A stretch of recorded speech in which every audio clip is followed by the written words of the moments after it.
Okay, so last class में हम लोग प्रॉब्लम्स डिस्कस कर रहे थे इलेक्ट्रोस्टैट्स का। तो अगर good morning sir. Good morning, अगर कुछ क्वेश्चंस हैं तो आप पूछ सकते हो। यस सर, एक क्वेश्चन था। क्या क्वेश्चन है? सर एक मिनट।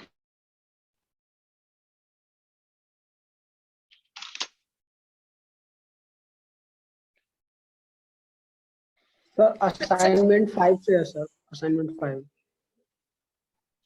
26। एक मिनट देख रहे हैं।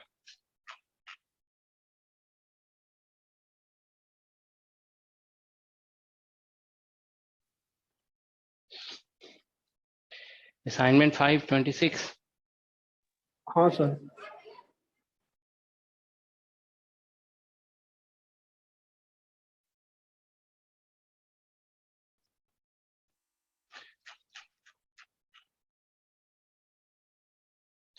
देखो क्या लिखा है। Scalar function F satisfying the Laplace equation has. तो एक स्केलर फंक्शन फाई है, और उसमें लैपलेस इक्वेशन ये गलत लिखा हुआ है, ठीक है ना। लैपलेस इक्वेशन ये थोड़ी होता है, ठीक है। So for scalar function phi satisfying the Laplace equation grad phi has, ठीक है ना। तो ये लैपलेस इक्वेशन नहीं है। लैपलेस इक्वेशन थोड़ा सा मिस्टेक बाय मिस्टेक। क्या होता है लैपलेस इक्वेशन, बताइए आप। Sir del square v equal to 0। Del अच्छा, स्क्वायर फाइव। नहीं नहीं, ये जानते हो एक्चुअली, ठीक है। Del square phi equal to 0 तो होता है, ठीक है ना। देखो इसमें जानते हो थोड़ा सा हमें समझना पड़ेगा क्वेश्चन। इसमें ऐसे लिखा हुआ है for a scalar function satisfying Laplace equation, फिर कॉमा लिखा हुआ है ना, ग्रेड फाई हैज। इसमें ग्रेड फाई के बारे में पूछा जा रहा है कि क्या है ग्रेड फाई, है ना। तो देखो ग्रेड फाई एक वेक्टर हो गया ना। देखो पहले तो हमें हमारे पास ये दिया हुआ है del square phi equal to 0, ये तो दिया हुआ है। तो अब हमें grad phi has, grad phi के बारे में पूछा जा रहा है। तो देखो ग्रेड फाई का अगर आप जानते हो कि हम ग्रेड फाई का कर्ल लेते हैं, कर्ल ऑफ ग्रेड फाई, तो कितना होगा? What is the curl? Sir 0। हाँ, ये हम लोग जानते हैं ना, ये आइडेंटिटी है ना, yes curl gradient of a scalar is 0। तो ये तो 0 होगा ही, ठीक है ना। अब सर। दूसरा आप देखिए इसका, अगर हम ग्रेड फाई का डाइवर्जेंस लेते हैं, डेल डॉट और ग्रेड फाई, तो ये बेसिकली हमारा बन जाएगा डेल स्क्वायर फाई ना। Del dot del del square होता है, और डेल स्क्वायर फाई हमारा 0 दिया हुआ है क्वेश्चन में। तो इसका मतलब ये है कि इस ग्रेड फाई का अगर हम कर्ल ले रहे हैं, कर्ल, तो कितना आ रहा है आंसर? कर्ल इज 0, ठीक है ना। और ग्रेड फाई का डाइवर्जेंस ले रहे हैं, तो डाइवर्जेंस भी 0 आ गया। तो इसलिए हम कहेंगे ग्रेड फाई हैज, इसमें आपको ऐसे कहना होगा कि ग्रेड फाई हैज, ठीक है, 0 0 डाइवर्जेंस और 0 कर्ल, ठीक है। इसका कर्ल भी 0 है और डाइवर्जेंस भी 0 है, दोनों 0 है, ठीक है। यही इसका आंसर हो गया, ठीक है। बेसिक क्वेश्चन है, ठीक है। नेक्स्ट बताइए। सर इसी का 8 नंबर सर एक बार देख लेते 8। Question number 8। 8 सर।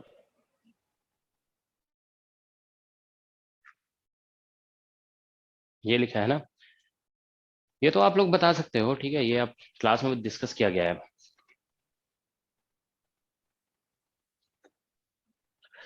किसी को समझ में आ रहा है? देखो नेट का क्वेश्चन है, if the electrostatic potential r theta phi in charge free region has the form r theta phi is equal to f r and theta, then the functional form of f r in the following a and b are constant is, ठीक है ना।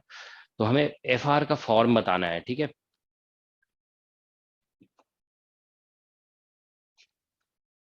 ये आप लोग सभी थोड़ा सा think करोगे ना तो आंसर पता चल जाएगा, ठीक है। कौन सा क्वेश्चन बता रहे हैं आप? क्या कह रहे हो? कौन सा क्वेश्चन बता रहे हैं आप क्वेश्चन अभी? Number 8, question number 8, question number 8। ये देखिए जरा आप लोग क्या आंसर इसका, क्वेश्चन नंबर 8 का।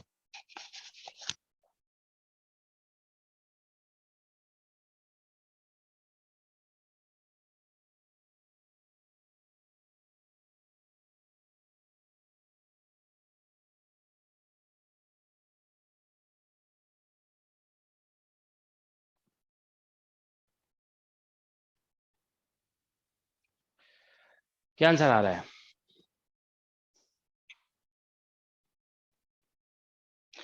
देखो इसमें लास्ट क्लास में हम बताया था ना कि अगर पोटेंशियल अब देख रहे हैं ना, आर और थीटा से रिलेटेड डिस्कशन है। तो लास्ट क्लास में हम लोग डिस्कस कर रहे थे ना कि सॉल्यूशन जैसे स्फेरिकली मतलब थीटा डिपेंडेंट बाउंड्री कंडीशन अगर होता है तो पोटेंशियल हम लोग इस तरह से लिखते हैं, we R theta is equal to summation, ठीक है ना, N equal to 0 to infinity और A N R to the power N और प्लस बी एन और divide by R to the power N plus 1, ऐसे लिखते हैं ना, और पी एन ये लिखते हैं, ठीक है।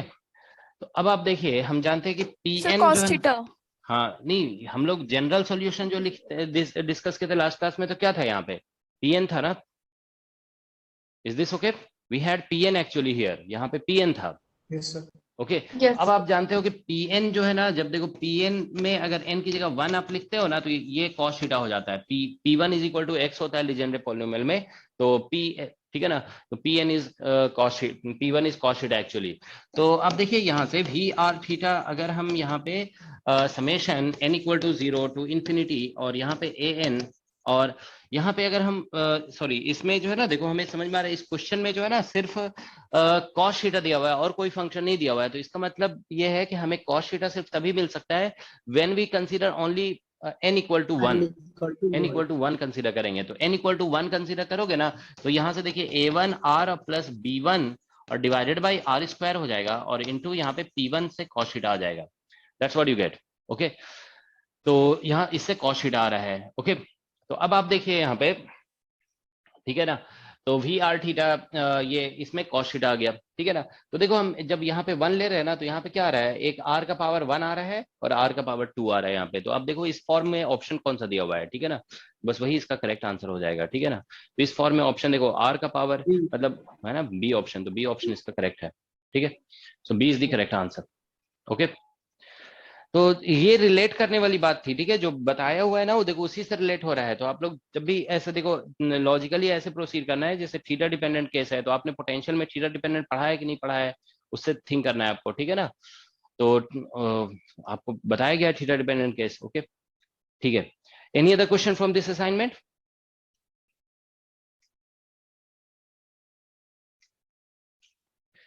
ये सभी तो आप लोगों से सॉल्व हो गया ना, ये सभी question. The electrostatic potential in spherical, ये पोलर कोऑर्डिनेट में ये दिया हुआ है, वेर ये कांस्टेंट है, देन चार्ज डेंसिटी। तो बस आपको डायरेक्ट इसमें पॉइसन इक्वेशन यूज कर देना है, ठीक है ना। You have to use Poisson equation. Poisson equation हम लोग कैसे लिखते हैं, डेल स्क्वायर फाई, है ना, del square phi is equal to minus rho by epsilon naught. तो बस पॉइसन इक्वेशन यूज करोगे and you will get the answer. Is sir that okay? इसका 31 एक बार देख लीजिएगा सर, 31। ठीक है, तो देखो एक एक क्वेश्चन आप लोग अटेम्प्ट कर लोगे। Poisson equation del square v is equal to minus rho by epsilon naught, और डेल स्क्वायर को स्फेरिकल पोलर कोऑर्डिनेट में लिखना होगा। ये आप लोगों को बताया गया है कि डेल स्क्वायर को कैसे सर ये लिखते हो हैं। गया था। हाँ वो सब करके देख लोगे, ठीक है। 31, यस ठीक है। सर। एक एक क्वेश्चन जब अटेम्प्ट करोगे ना आप लोग, तभी फिर एग्जाम में क्वेश्चन हो पाएगा। एक क्वेश्चन भी छोड़ना नहीं है, ठीक है। 31 में क्या लिखा है, यही है sir. A point charge is kept midway between two large plate grounded plates. Charge is placed at a little displaced, ठीक है, चार्ज विल नाउ। तो ये तो बेसिक थोड़ा सा एनालाइज करोगे ना क्वेश्चन को तो समझ में आ जाएगा, ठीक है। सर देखो इसमें मैच नहीं कर, क्या मैच नहीं कर रहा है, देखो इसमें ऐसा है ना कि इस क्वेश्चन में ऐसा बोला गया है कि दो ग्राउंडेड शीट है। अब ये भी ग्राउंडेड है और ये भी ग्राउंडेड है। अब एक चार्ज मिडिल में रखा हुआ है, पहले मिडिल में। अब इसको थोड़ा इधर डिस्प्लेस करते हैं। तो देखो ऐसे रफली ऐसे सोचो, इसको इधर डिस्प्लेस करोगे ना, तो इसमें देखो क्या हो, इसके नजदीक हो गया तो यहाँ पे चार्ज का डेंसिटी थोड़ा ज्यादा होगा यहाँ पे, इंड्यूस चार्ज। और इसमें जो डेंसिटी होगा ना थोड़ा कम होगा यहाँ पे, क्योंकि इससे डिस्टेंस जो है कम है, इससे डिस्टेंस ज्यादा है तो डेंसिटी थोड़ी कम होगी यहाँ पे। तो इसका इन्फ्लुएंस इसके ऊपर ज्यादा होगा। Okay, right Yes. शीट जो है ना, राइट शीट का इन्फ्लुएंस ज्यादा होगा, तो ये नेगेटिव इसको अपनी तरफ अट्रैक्ट करेगा, तो ये उसी तरफ मूव कर जाएगा, ठीक है ना, सर इसी आंसर साइड डी से। दिया हुआ था इसलिए सर पूछा था अच्छा, सर। आंसर डी उसमें दिया हुआ दिया है? हुआ था ऑसिलेशन करने में था। नहीं हाँ ऑसिलेशन सर। नहीं होगा, ठीक है ना। इसका आंसर मूव टुवर्ड्स द, इसको राइट किधर डिस्प्लेस किया गया है, बोला गया है इसको डिस्प्लेस किया गया है टुवर्ड्स राइट, है ना। Right sir. तो हाँ, तो राइट ही मूव कर जाएगा ये, it will move towards right, ठीक है, move towards the right plate, B answer हो जाएगा। ओके ठीक है, एनी अदर क्वेश्चन? सर हाँ बताइए। सर एच सी वर्मा से एक क्वेश्चन था कल, जो आपने वो प्लेट्स वाला क्वेश्चन बताया था ना, जो कंडक्टिंग प्लेट्स वाला सर। हम्म सर वहाँ पे एक कंडक्टिंग प्लेट है जिसका प्लस सिग्मा चार्ज डेंसिटी दे रखा है और उस पे इलेक्ट्रिक फील्ड 0 दे रखा है सर। हाँ तो वो समझ नहीं आया कैसे सर, वो सिग्मा बाई 2 एप्सिलॉन नॉट आना चाहिए।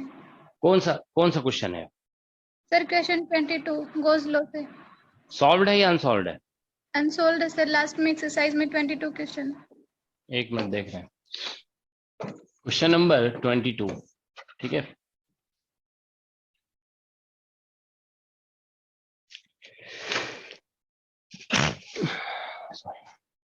एक मिनट देख रहे हैं, ठीक है।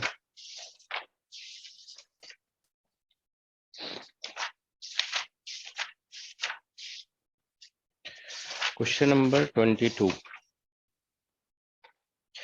अच्छा, इसमें two large conducting plates are placed parallel to each other and they carry equal and opposite charges, ठीक है। So find the electric field at the left of the plates, in between the plates and at the right of the plates, ठीक है। So between it, तो क्या हुआ इसमें, problem क्या है? इसमें ऐसा दिया हुआ है ना, ये कंडक्टिंग प्लेट है, इसमें चार्ज डेंसिटी मान लो माइनस सिग्मा है और इसमें चार्ज डेंसिटी प्लस सिग्मा है। तो यहाँ पे हम देखो इसको प्लेट 1 बोल देते हैं, इसको प्लेट 2 बोलते हैं, ठीक है ना। तो कंडक्टिंग प्लेट का हम देखो बताया ना, चार्ज डेंसिटी दिया होगा तो direct sigma by epsilon not लगा देना है, ठीक है ना। तो देखो यहाँ पे क्या होगा कि अगर हम जैसे इस पॉइंट पे फील्ड लिखते हैं, if we write field at this point, okay, तो देखो यहाँ पे फील्ड 1 का इधर होगा, सॉरी इस केस में 1 का फील्ड जो निकालोगे ना तो इधर होगा और 2 का भी फील्ड इधर होगा, ये 1 और 2 का हो गया। इस पॉइंट पे निकालोगे तो ये नेगेटिव है ना, तो इसमें 1 का इस साइड हो जाएगा टूवर्ड और 2 का इधर होगा, तो ये फील्ड ऑफ 1 और ये फील्ड ऑफ 2 हो गया। इस पॉइंट पे निकालोगे तो फील्ड ऑफ 2 जो है इस साइड होगा और 1 का फील्ड इस साइड होगा, तो ये दोनों कैंसिल तो हो ही जाएंगे, ठीक है ना। This two will cancel out, तो आंसर तो यहाँ पे फील्ड तो 0 आएगा ही क्योंकि अपोजिट है ना, तो ये 0 आ जाएगा, यहाँ पे 0 आ जाएगा और यहाँ पे बस ऐड हो जाएगा दोनों, ठीक है ना। सर ओके हो गया, thank you sir. But direction का क्वेश्चन है, इसमें कोई प्रॉब्लम ही नहीं है, ठीक है। और बताइए आप लोग। सर असाइनमेंट फर्स्ट से सर 19 क्वेश्चन। एक मिनट,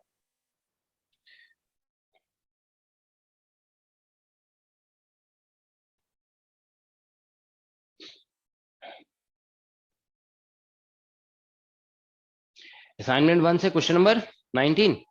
यस सर।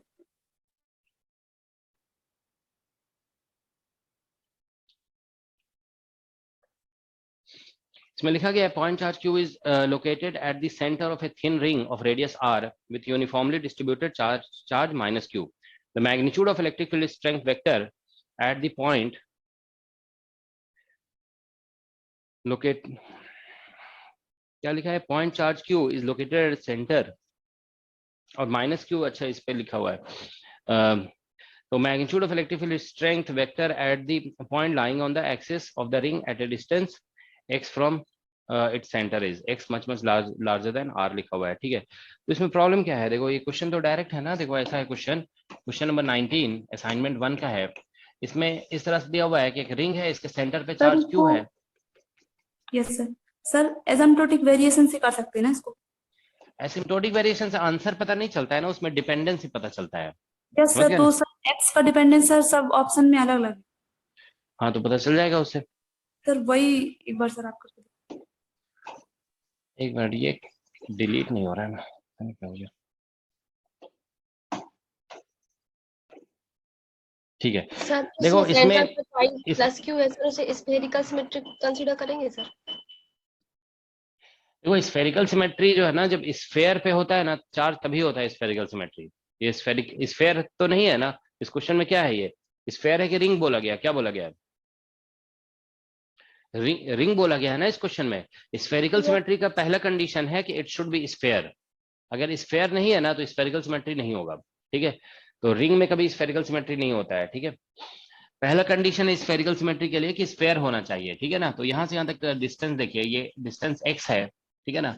अब हमें यहाँ पे फील्ड निकालना है, तो एक्चुअली देखो इसमें नेगेटिव चार्ज है ना, तो फील्ड रिंग का जो फील्ड होगा ना, E बिकॉज ऑफ रिंग इधर हो जाएगा और E बिकॉज ऑफ Q जो है वो इस साइड हो जाएगा, जो प्लस Q है। दोनों अपोजिट डायरेक्शन में हो रहे हैं, सब्ट्रैक्ट कर देंगे तो electric field is equal to E because of Q और minus E because of ring लिख देंगे, ठीक है ना। पॉजिटिव डायरेक्शन पॉजिटिव चार्ज से अवे होता है ना, पॉजिटिव चार्ज है तो इससे अवे इधर हो गया, और रिंग नेगेटिव है तो रिंग का इस साइड हो जाएगा। अब फील्ड ऑफ पॉइंट चार्ज आप जानते हो कि this is equal to K Q और डिवाइड बाय डिस्टेंस स्क्वायर होता है, और माइनस ये रिंग का कितना होता है field, what is the field of ring?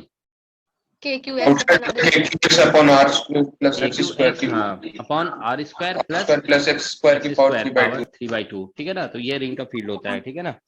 R तो अब आप देखिए यहाँ से, हाँ के क्यू, और यहाँ से आप देखिए एक्स स्क्वायर, इसमें से एक्स क्यूब आप कॉमन ले लो, ठीक है ना। You take x cube common, तो एक्स सॉरी मतलब एक्स स्क्वायर कॉमन ले लो, तो ये 2 और 2 कैंसिल हो जाएगा, एक्स क्यूब आ जाएगा बाहर में, और इससे एक्स एक्स कैंसिल हो जाएगा, ठीक है। तो ये इतना रिजल्ट आ जाएगा, ठीक है।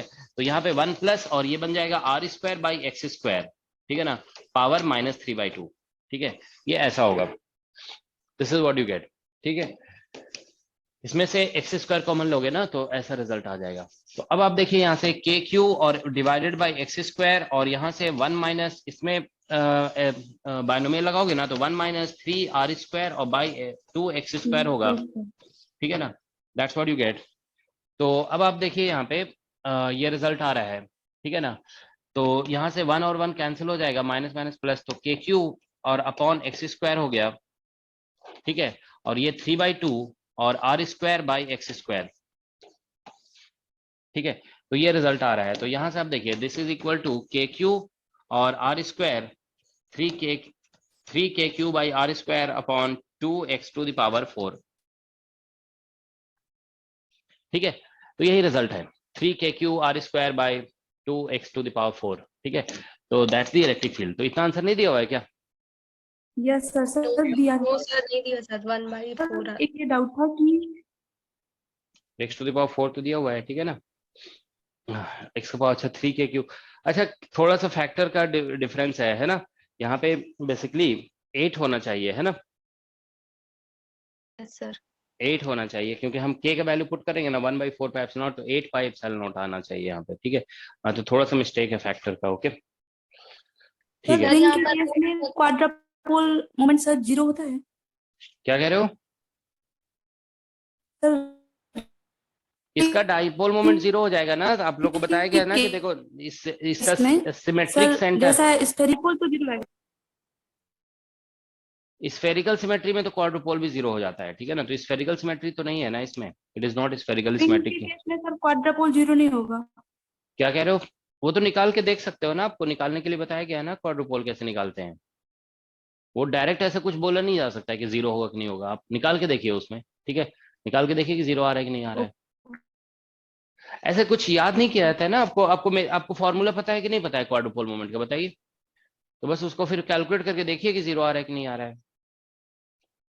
कोई भी एक टर्म निकालो, 1 या 2 टर्म, वो 0 नहीं आएगा, ठीक है, दैट इज नॉट 0, ठीक है। Sir 25th। सर स्फीयर के केस में सर सेंटर पे चार्ज होगा तो उसे स्फेरिकल सिमेट्री कंसीडर करेंगे सर। हाँ, उसको सेंटर पे चार्ज होगा तो स्फेरिकल सिमेट्री हो सकता है वो। ओके वो इसमें 25th बोल रहे हो आप लोग।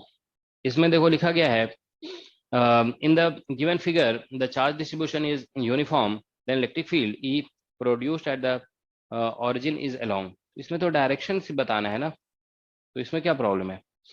25th में पॉजिटिव देखो सेंटर पे हम फील्ड निकालेंगे तो पॉजिटिव चार्ज से अवे होता है, नेगेटिव के टूवर्ड्स होता है। तो पॉजिटिव से अवे नेगेटिव के टूवर्ड्स कैसे बनेगा? नीचे हो जाएगा, है ना। हाँ, तो इस -q, और ये पॉजिटिव से अवे नेगेटिव के टूवर्ड्स तो नीचे की तरफ हो जाएगा, तो -y एक्सिस हो जाएगा, इसका डी आंसर हो जाएगा इसका। सर नहीं, जो बुक है ना असाइनमेंट वाली सर, उसमें डिफरेंट क्वेश्चन है 25th असाइनमेंट फर्स्ट का सर। अच्छा, तो इसमें तो देख लोगे उसका, ठीक है। तो यहाँ पे इसमें तो -y के डायरेक्शन हो जाएगा, ठीक है। सर एक बार 7th भी देखेंगे क्या इसका? 7 असाइनमेंट 8 क्वेश्चन नंबर। इसी असाइनमेंट में बोल रहे हो? Yes sir. Yes sir 7। 7 क्या लिखा है? when a particle of charge q नहीं is at, सर दूसरा क्वेश्चन है सर इसमें, ये बुक में। अच्छा सर जो रिंग कट चाहिए वो वाला। एक मिनट, हम बुक ले आते हैं ना, बुक रुको एक मिनट।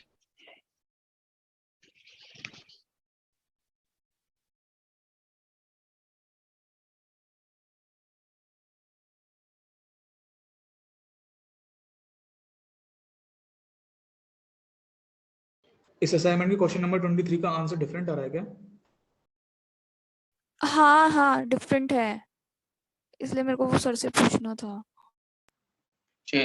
मैच नहीं हो रहा जो आंसर है।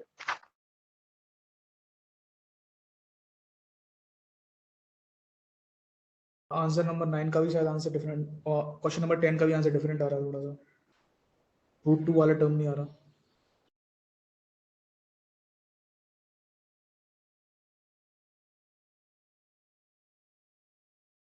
टेन का तो सही आ रहा है, उस पे मैग्नीट्यूड लेके करेंगे, बी ऑप्शन का तो वो तो सही आ रहा है। 10 का, हाँ हाँ नहीं 10 का नहीं सही आ रहा है।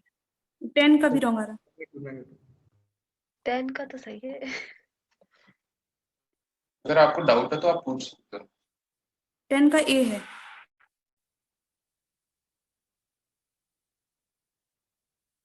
ऑप्शन कौन सा रॉन्ग है, बी 10 का ए एक होना मिनट, चाहिए।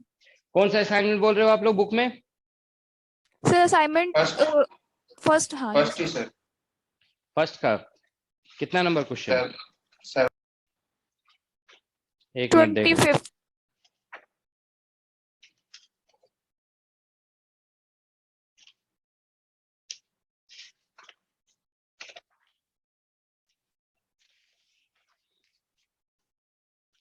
Twenty fifth.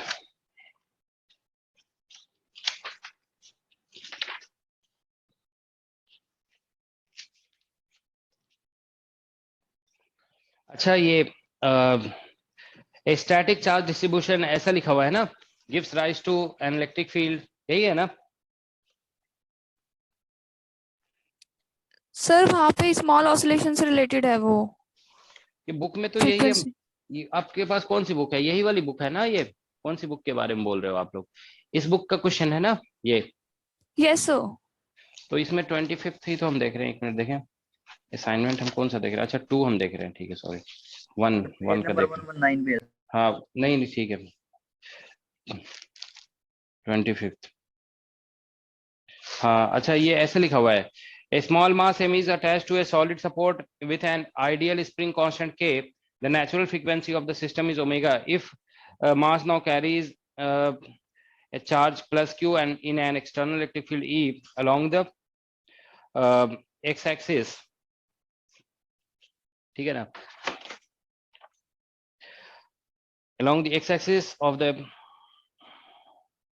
spring is turned on, electric field with a turn on किया है, frequency of small oscillation, ठीक है। देखो इसमें जो है ना ऐसा है क्वेश्चन, देखिए हम समझा देते हैं इसे, ठीक है। क्वेश्चन बेसिकली ये है कि एक स्प्रिंग मास सिस्टम है, ये ऑसिलेट कर रहा है, इसका मास m है और स्प्रिंग कांस्टेंट k है, ठीक है। तो अब बताइए इसका पोटेंशियल एनर्जी कितना होगा? What is the potential energy? अगर u ऑफ x लिखते हो आप, कितना होगा? हाफ के एक्स स्क्वायर। हाँ हाफ के एक्स स्क्वायर लिखोगे, ठीक है ना। स्प्रिंग का पोटेंशियल एनर्जी यही होता है। अब देखो दूसरे केस में जो है ना, दूसरे केस में अगर आप देखिए ये स्प्रिंग है, मास m है, स्प्रिंग कांस्टेंट k है, इसमें इलेक्ट्रिक फील्ड E दे दिया गया, इसमें चार्ज Q दे दिया गया। अब आपसे अगर हम पूछते हैं कि पोटेंशियल एनर्जी बताइए u ऑफ x, इसको ठीक है ना, इसको चलो u1 बोल देते हैं और इसको u2 बोल देते हैं, u2 ऑफ x बताइए कितना होगा? What is the potential energy?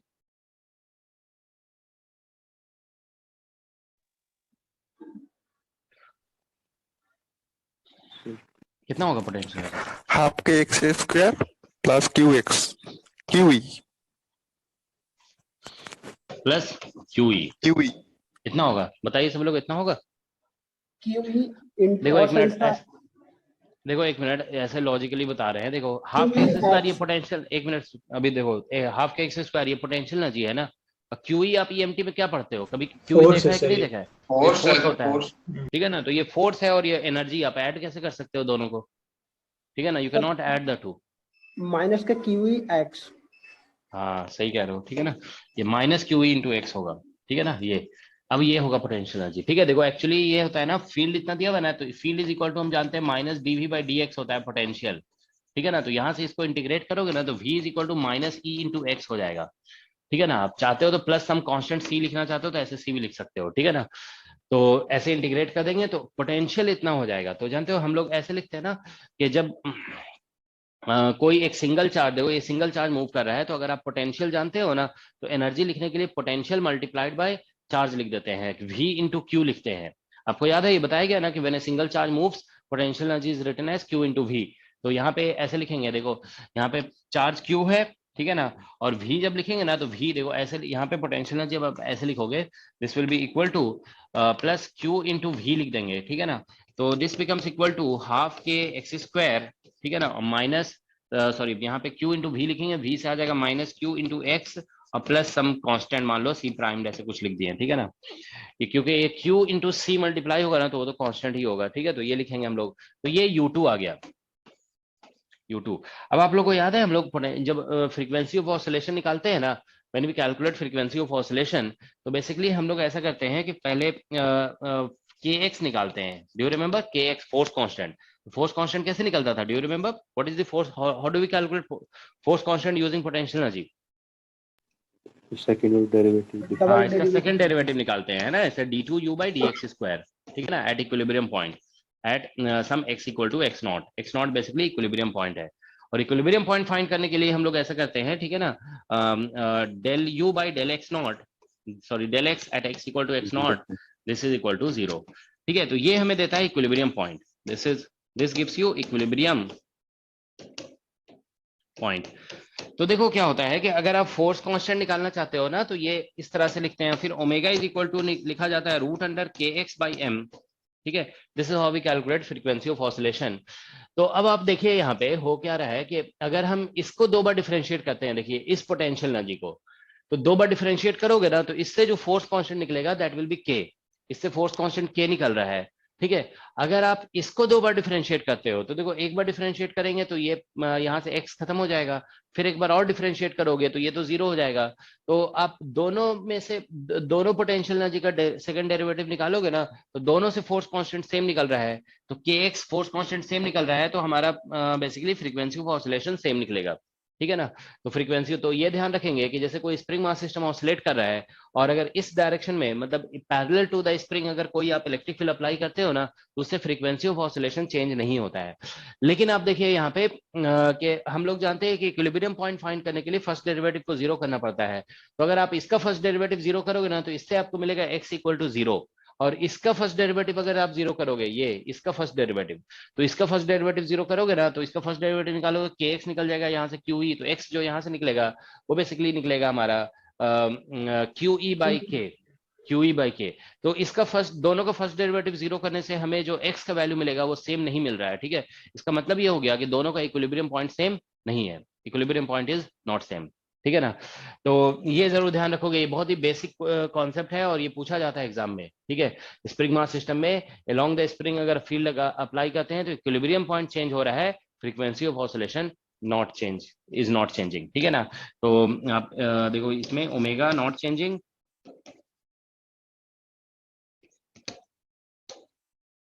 Only frequency, only equilibrium point,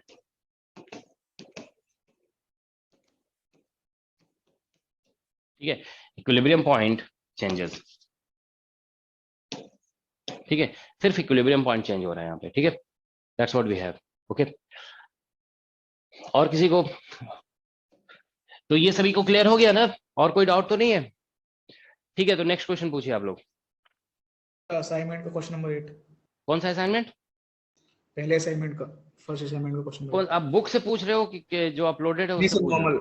normal जो वैसा दिया हुआ है। नॉर्मल क्या मतलब, यहाँ जो अपलोडेड है? Yes sir. क्वेश्चन नंबर 8 ये तो हम करवा चुके हैं क्लास में। यस सर, आप क्लास में करवा चुके हैं। ये जो है ना देखो First इसमें, 11th first। हाँ ये क्वेश्चन, एक मिनट चलो फिर भी बता देते हैं। देखो डेल्टा x माइनस एक्स, ये जैसे ऐसा लिखा हुआ है ना, तो डिराक डेल्टा जो है ना ये रिप्रेजेंट करता है कि चार्ज कहाँ पे है, ठीक है ना। तो आप इसके आर्ग्यूमेंट को 0 करोगे, ये जो x माइनस एक्स नॉट है ना, this x minus x not, इसको 0 कर दोगे तो x माइनस एक्स नॉट को 0 करेंगे तो हमें देखो x का वैल्यू क्या मिलेगा, तो x का वैल्यू मिलेगा यहाँ से x नॉट, और इस डिराक डेल्टा का कोफिशिएंट हम देखेंगे कितना है यहाँ पे, तो इसका कोफिशिएंट q है, तो इसका मतलब हो जाएगा there is a charge q। हम चलो लिख के एक बार बता देते हैं इसे, ठीक है। देखो ऐसे लिखा हुआ है ना, इसमें लिखा हुआ है रो इज इक्वल टू q, और यहाँ पे ऐसे लिखा हुआ है q, और यहाँ पे डेल्टा और x plus sorry x minus x naught और minus delta x plus X naught, ये लिखा गया है, ठीक है ना। तो इसमें हम लोग इस आर्ग्यूमेंट को 0 करेंगे, इसको 0 करोगे ना तो ये basically rho is equal to हो जाएगा ठीक है ना। सॉरी, इस आर्गुमेंट को जीरो करने से, देखो इसको जीरो करने से हमें एक्स का वैल्यू मिलेगा एक्स नॉट, ठीक है ना। अगर इसको हम जीरो करते हैं तो ये देगा, और इस आर्गुमेंट को जीरो करोगे ना तो ये हमें देगा x equal to minus x nought. समझ गया, इस आर्गुमेंट को जीरो करेंगे फिर इस आर्गुमेंट को जीरो करेंगे। तो देखिए इसका ये मतलब हो गया, सपोज दिस इज ओरिजिन, तो एक्स नॉट एक पॉइंट है और एक पॉइंट है माइनस एक्स नॉट।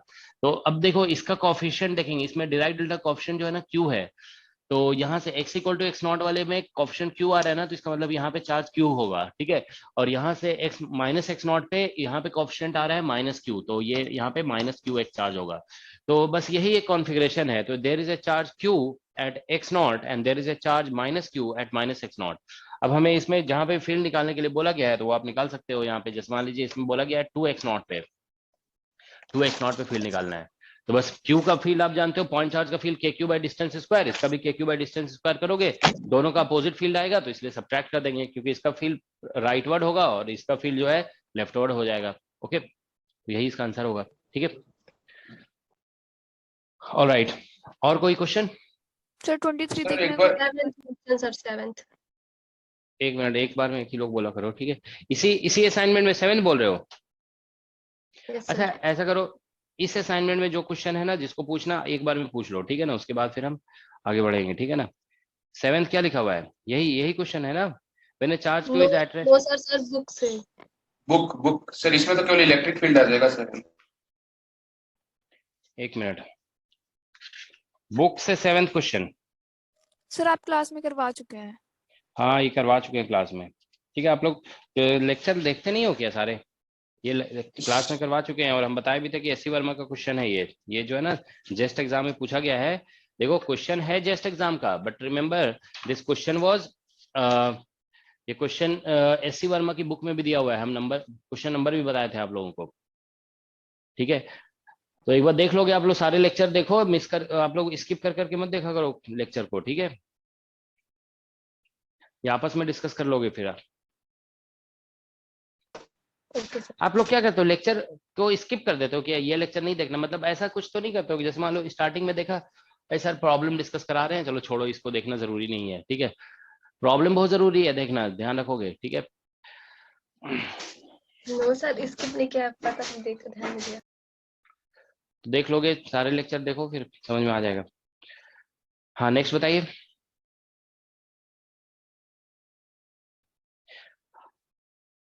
उसमें जानते हो क्या है, जितना पोर्शन कट किया हुआ है ना उतना ही पोर्शन से बस फील्ड निकालना पड़ेगा, वो उस कॉन्सेप्ट से बनेगा। याद है हम लोग ऐसे क्वेश्चन डिस्कस किए थे ना, सर वो मान लो एक रेगुलर पॉलीगन है, रेगुलर पॉलीगन है तो सभी कॉर्नर पे चार्ज रखा हुआ है, एक चार्ज अगर मिसिंग है तो वहां पे plus Q minus Q put कर देते थे ना, तो फिर प्लस क्यू का सारा जीरो हो जाता था, माइनस क्यू से फील्ड निकालते थे। तो वैसे ही करना पड़ेगा इसमें भी, ठीक है ना। जो पोर्शन मिसिंग है ना वहां पे प्लस और माइनस दोनों पुट करो, ठीक है ना। तो जो मिसिंग पोर्शन है मतलब प्लस प्लस का सारा जीरो हो जाएगा, माइनस वाले से निकल जाएगा फील्ड। ओके ठीक है, तो नेक्स्ट क्वेश्चन बताइए। 23 बोल रहे थे। 23 कहाँ से? सर बुक से। एक मिनट।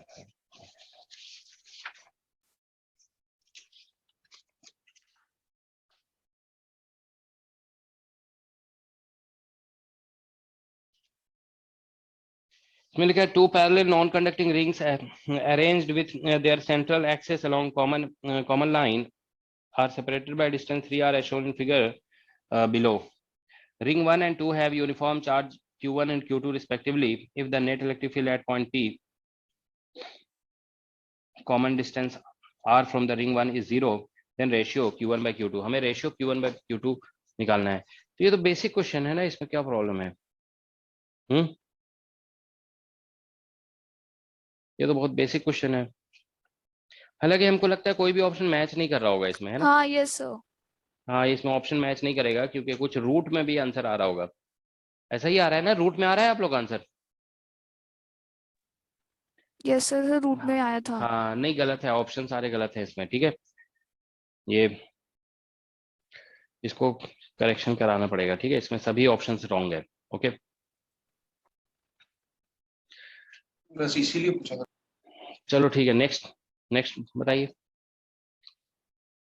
Sir 31st। बुक से? Yes sir.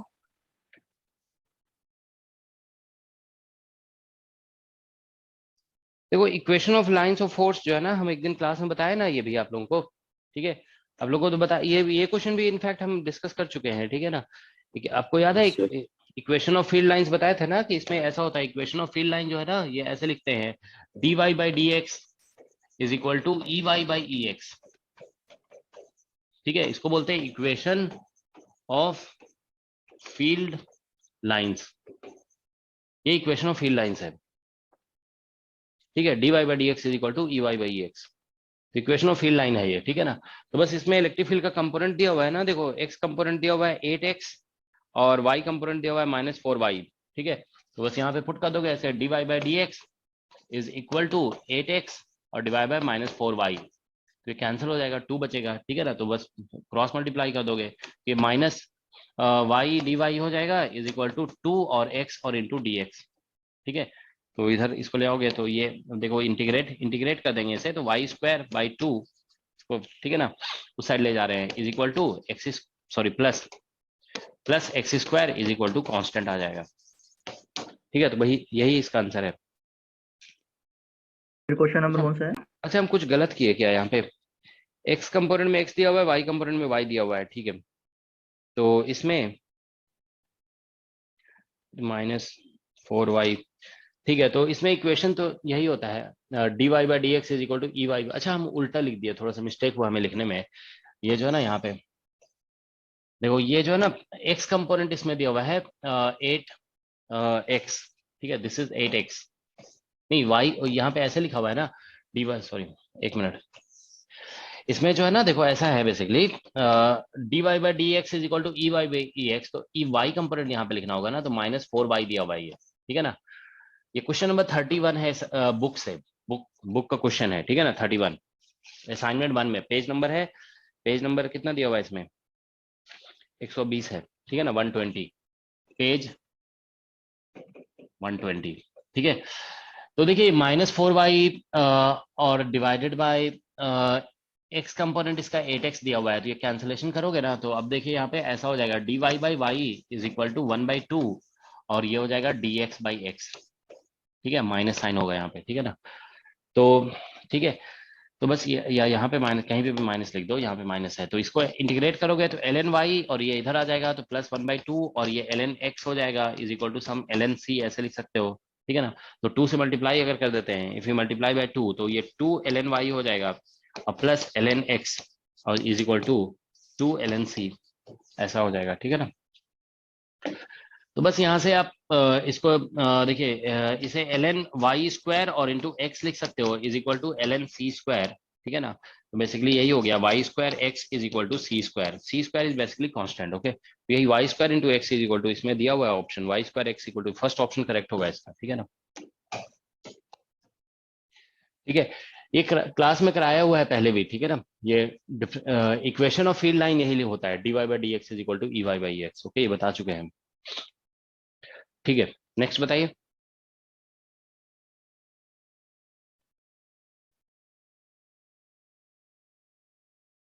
सर एक जैसे अगर इलेक्ट्रिक फील्ड अपने को लिखा हुआ है कि -xi + yj, तो अपन इसको इस तरीके से ट्रीट कर सकते हैं कि x पे नेगेटिव चार्ज के लिए फील्ड लाइन के लिए कि x पे नेगेटिव है, y पे पॉजिटिव की तरह से वो आएगी। क्या कह रहे हो, फिर से बोलो। इलेक्ट्रिक फील्ड अगर -xi + yj हो, तो अगर इलेक्ट्रिक फील्ड लाइन के लिए कि x के ऊपर तो वो अंदर की तरफ आएगी और y से बाहर की तरफ जाएगी।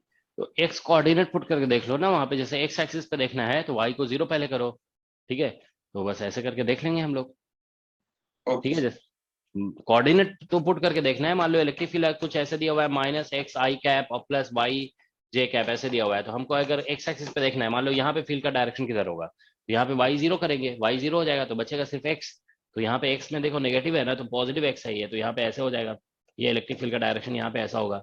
अब यहाँ पे देखना है अगर यहाँ पे, तो यहाँ पे y तो 0 है, y को 0 करेंगे, ये तो टर्म खत्म हो जाएगा। अब यहाँ पे x नेगेटिव होता है, यहाँ पे x नेगेटिव है ना, तो नेगेटिव और नेगेटिव मिलकर पॉजिटिव हो जाएगा, तो यहाँ पे इलेक्ट्रिक फील्ड इधर होगा। अब यहाँ पे देखना है अगर आपको y एक्सिस पे y पॉजिटिव है यहाँ पे और x 0 हो जाएगा, x 0, तो इससे हमारा फील्ड इधर आ जाएगा ऐसा। और यहाँ पे देखेंगे तो बस यहाँ पे y नेगेटिव है, ठीक है ना, x तो 0 हो जाएगा, तो ये 0 हो गया और y नेगेटिव होने की वजह से यहाँ पे ऐसा हो जाएगा, ठीक है। That's what we get. ठीक है, तो ये सब तो बेसिक चीजें हैं ना, बस पुट करके आप कोऑर्डिनेट्स पुट करके देख सकते हैं कि कहाँ पे क्या डायरेक्शन आ रहा है। ओके, ये सिर्फ इलेक्ट्रिक नहीं फील्ड के तो लिए नहीं, कोई भी। ये इसलिए पूछा सर क्योंकि सर उसके अंदर सर जैसे हमें केवल इसके अलावा कोई और नहीं था, तो उसके अंदर स्ट्रेट लाइन और कर्व में था, तो इसलिए हम थोड़ा सा कंफर्म करना चाहते थे कि बस इसी तरीके से आएगा ना, कि बस अब ये कर्व हो जाएगी यहाँ से। देखो पूरा कंप्लीट भी ड्रॉ किया जा सकता है, ये भी हम क्लास में बता चुके हैं कि कंप्लीट कैसे ड्रॉ करना है। ठीक है, लेकिन क्या बोलते हैं, ऐसे डायरेक्शन पता करना है तब तो ये आप आसानी से इस तरह से बता सकते हो। ठीक है ना, ठीक है, तो ये हो गया। अब नेक्स्ट बताइए, नेक्स्ट क्या है क्वेश्चन? सर 32 का हिंट दे दीजिए, हम कर लेंगे। 32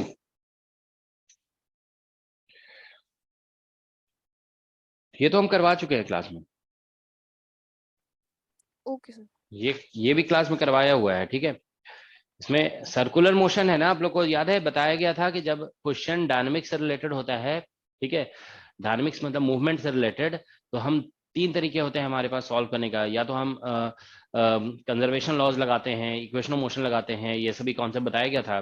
तो सर्कुलर मोशन का क्वेश्चन को हमेशा इक्वेशन ऑफ मोशन से सॉल्व करते हैं। ठीक है, देखो हम एक बार बता देते हैं, ये ऐसे बोला गया ना क्वेश्चन में कि ये सर्कल में ऐसे मूव कर रहा है। ठीक है ना, it is moving in a circle, ये -e चार्ज है, इसमें लेमडा चार्ज डेंसिटी दिया हुआ है। ठीक है ना, तो देखो क्या होगा कि इसके ऊपर ये प्लस लेमडा है ना, तो इसलिए इसको अपनी तरफ ये अट्रैक्ट करेगा। ठीक है, फोर्स इसके ऊपर लग जाएगा Q इंटू ई, ऐसे फोर्स लग जाएगा Q इंटू ई।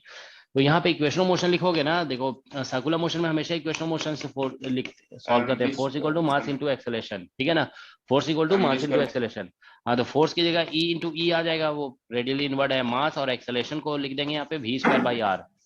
बस ये हो गया, बस यहाँ से फिर आप सॉल्व कर लोगे। ठीक है ना, जो भी निकालना है यहाँ से आ जाएगा। ठीक है, यस बस यही इसका स्टार्टिंग पॉइंट है। ठीक है, ठीक है, नेक्स्ट बताइए। तो अब इसको कंप्लीट करके देख लोगे। ठीक है, बस 2 ही लाइन इसमें इंपॉर्टेंट है, बाकी तो कैलकुलेशन हो जाएगा। Okay, next question. जानते हो आप लोग को हम देखो एक बात बता रहे हैं, कल जानते हो एक स्टूडेंट हमें मैसेज किया, उसने बोला कि सर हम क्या बोलते हैं आपके कोचिंग हम लेट ज्वाइन किए थे। ठीक है, तो एग्जाम से लगभग 2 महीना पहले उसने ज्वाइन किया था। ठीक है, और उसने मतलब क्या बोलते हैं सारे लेक्चर्स जो है ना रिकॉर्डेड में देखे उसने, क्योंकि बहुत सारे लेक्चर्स तो मिस हो गए थे पहले ही। ठीक है ना, एग्जाम से सिर्फ 2 महीने पहले वो ज्वाइन किया था, तो लेक्चर्स उसने रिकॉर्डेड में देखे, मतलब उसने और बोला कि सर हमने सीरियसली सिर्फ लेक्चर को मतलब ध्यान से हम पढ़े हैं। ठीक है, और उसका जानते हो JRF हो गया है। तो मतलब जानते हो देखो क्या है कि अगर आप ध्यान से जो पढ़ाया जा रहा है ना उसको बहुत ध्यान से पढ़ लेते हो और रिवाइज कर लेते हो, ठीक है, तो गारंटीड है कि आपका JRF तो हो जाएगा। ठीक है, तो कई स्टूडेंट का पिछले बैच से हुआ है JRF। ओके, काफी स्टूडेंट का हुआ है, तो आप लोग भी बस ध्यान से पढ़िए, क्योंकि कट ऑफ भी तो कम गया ना इस बार, कितना 70 बता रहे स्टूडेंट, 70 के आसपास कट ऑफ गया है ना। हाँ, तो काफी स्टूडेंट का हुआ है JRF। ओके, तो ध्यान से पढ़ लो, जो भी पढ़ाया जा रहा है ना, एक बेसिक अंडरस्टैंडिंग बस डेवलप हो जानी चाहिए। ठीक है, ओके, नेक्स्ट बताइए।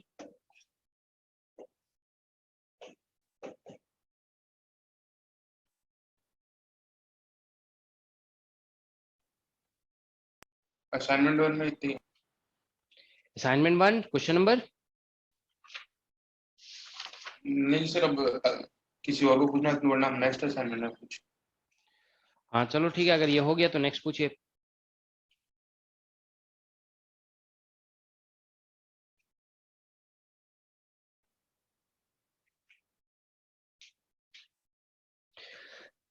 नेक्स्ट बताइए कौन सा क्वेश्चन है।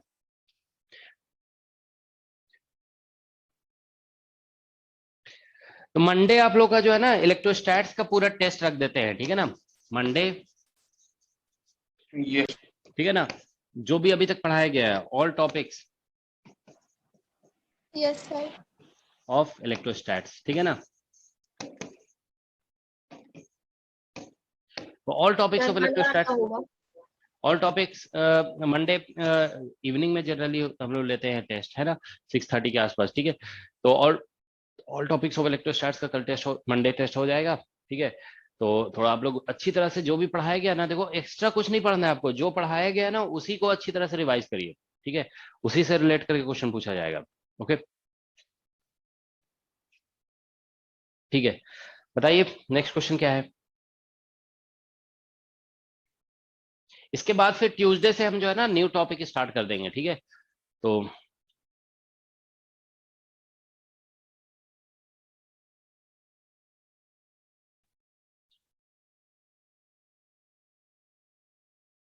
सर एक बार असाइनमेंट 3 में 14 में आपसे थोड़ा अच्छा, हिंट दे अभी भी सकते आप लोग देख रहे हो ना, देखो हम पहले आप लोग को पहले भी ये बात बता चुके हैं कि एक या दो स्टूडेंट से पूछ रहे हैं क्वेश्चन, ठीक है, बाकी लोग पता नहीं क्या कर रहे हैं। क्वेश्चन नहीं सॉल्व करोगे तो एग्जाम कभी क्लियर नहीं होगा, आप ध्यान रखो, ठीक है। आपको हर दिन आपके बारे अपने बारे में पता चल जाएगा कि आपका एग्जाम क्लियर होने वाला है। अगर एवरी डे आप 10 क्वेश्चन 15 क्वेश्चन 20 क्वेश्चन नहीं सॉल्व कर रहे हो तो समझ लो आपका एग्जाम कभी नहीं क्लियर होने वाला है, ठीक है। तो ये आप ध्यान रखिए, आप पढ़ाई जैसे कर रहे हैं ना, तो एवरी डे मतलब आपको जो भी टॉपिक चल रहा है उससे 10 क्वेश्चन, जैसे ईएमटी भी चल रहा है तो ईएमटी से 10 क्वेश्चन करिए, मैथमेटिकल से 10 क्वेश्चन। आप सोचिए, ऐसे सोचिए, देखिए क्या बोलते हैं, एग्जाम में आप क्या करते हो, 3 आवर्स में आप एग्जाम में ऑन एवरेज 50 क्वेश्चन तो जरूर सॉल्व करते हो, 50 क्वेश्चन, ठीक है। तो 50 क्वेश्चन अगर आप ऑन एवरेज 3 आवर्स में करते हैं एग्जाम में, घर में मान लीजिए आप थोड़ा स्लो हो जाते हैं, ठीक है ना, तो पूरे दिन में कम से कम बात करें ना तो कम से कम एवरी डे आपको 30 क्वेश्चंस कम से कम सॉल्व करना चाहिए एवरी डे, ठीक है। तो अगर आप एवरी डे 30 क्वेश्चंस नहीं कर रहे हैं तो इसका मतलब है कि बहुत स्लो जा रहे हैं आप, ठीक है। तो ये आप ध्यान रखो, इतना क्वेश्चन आपको डिफरेंट टॉपिक्स के अटेम्प्ट जरूर करना चाहिए, पढ़ना चाहिए, ठीक है ना। मैथमेटिकल के 10 क्वेश्चन करो, ईएमटी के 10 क्वेश्चन, और जैसे मान लो इलेक्ट्रॉनिक्स चल रहा है तो उसके 10 क्वेश्चन, ऐसे करना पड़ेगा आपको। नहीं, इतना नहीं करोगे ना तो मतलब बहुत स्लो है, ठीक है। नेक्स्ट बताइए आप लोग। हैं सर असाइनमेंट 3 में बुक से है या उस वेबसाइट से? बुक से बुक से पेज नंबर क्या है? सर 129 सर उसमें 14 में का हमें हिंट दे दीजिए, हम शायद कुछ मिस्टेक कर रहे हैं कि जैसे कोइंसेंट्रिक थिन स्फेरिकल शेल है और रेडियस डीडी और डेंसिटी के लिए बोला हुआ है, तो हम सीधा सीधा अगर उस तो लगेगा नहीं उसमें, तो कि थोड़ा सा एक बार ऊपर कि इलेक्ट्रिक क्या लिखा पोटेंशियल है? The concentric thin spherical shells of radii a b c carry uniform surface charge density sigma minus sigma and sigma respectively, the electric potential at the surface of the outermost shell is, ठीक है। देखो ऐसा है, एक shell हो गया, दो shell हो गया और ये 3 शेल हो गया, ठीक है ना। इस पे चार्ज मान लो Q1 है, इस पे चार्ज Q2 है, इस पे चार्ज Q3 है, ठीक है। इसका रेडियस A है, इसका रेडियस B है और इसका रेडियस C है। हमें यहाँ पे पोटेंशियल निकालना है, ठीक है ना। तो देखो इस पॉइंट पे पोटेंशियल निकालेंगे ना तो ये बेसिकली पोटेंशियल बिकॉज ऑफ ऐसा हो जाएगा, potential because of first shell, potential because of second shell, potential because of third shell, ऐसा। पोटेंशियल सुपरपोजिशन प्रिंसिपल को फॉलो करता है ना, बस तीनों से पोटेंशियल निकाल कर ऐड कर देंगे। अब देखो ये जो पॉइंट है ना इसके बाहर में है, तो बाहर में तो पोटेंशियल ऐसे लिखते हैं ना, KQ/R ऐसे लगाओगे फर्स्ट शेल से, प्लस KQ/, ठीक है ना, KQ/R सेकंड का भी ऐसे ही हो जाएगा क्योंकि इसके भी बाहर है, प्लस थर्ड का तो सरफेस पे है तो थर्ड पे ऐसा हो जाएगा KQ/ रेडियस, तो इसका रेडियस C दिया हुआ है, ठीक है ना, ये थर्ड का हो गया।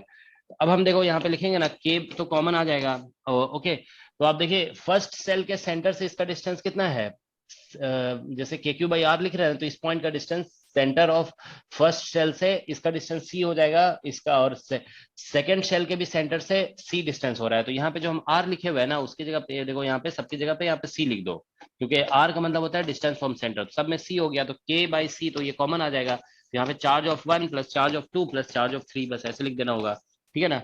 अब चार्ज को हम जानते हैं, चार्ज इज इक्वल टू, देखो चार्ज लिखना चाहते हो ना, charge equal to sigma into area हो जाएगा, ठीक है ना। तो यहाँ से देखिए K/C इज इक्वल टू, ठीक है ना, तो बस सिग्मा इंटू एरिया कर दो, बस आंसर आ जाएगा इसमें, ठीक है। सर वो मिस्टेक उसमें कर दी सर, डिस्टेंस में वो गड़बड़ कर दी। ये सब लेकिन जानते हो 12th क्लास के लेवल का क्वेश्चन है, ध्यान रखो आप लोग MSc के स्टूडेंट हैं, ठीक है। 12th क्लास से भी आसान क्वेश्चन है ये, ठीक है। और सर एक इसी में जानते हो 9th क्वेश्चन में सर, 9th क्वेश्चन में सर x कंपोनेंट बोला है तो बस हम y को उसका मतलब पार्शियल डेरिवेटिव ले लेना है x के साथ।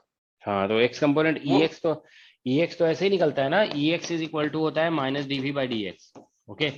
ये लगा देना है यहाँ पे, ठीक है। देखो एक क्वेश्चन नंबर देख लेते हैं, देखो इसको क्वेश्चन नंबर 9 जो आप बोल रहे हो, कौन सा बोल रहे हो, क्वेश्चन नंबर 9? हाँ सर वो हो गया, बस उसमें ये हमने ये लगा के किया था तो हम बस ये कंफर्म करना चाह रहे थे कि नहीं, तो EX तो इतना होता ही है, EX तो माइनस डेल V/डेल x होता ही है, ठीक है ना, पार्शियल डेरिवेटिव होता है बेसिकली, ठीक है, वो तो लिखेंगे ही, ठीक है। नेक्स्ट बताइए।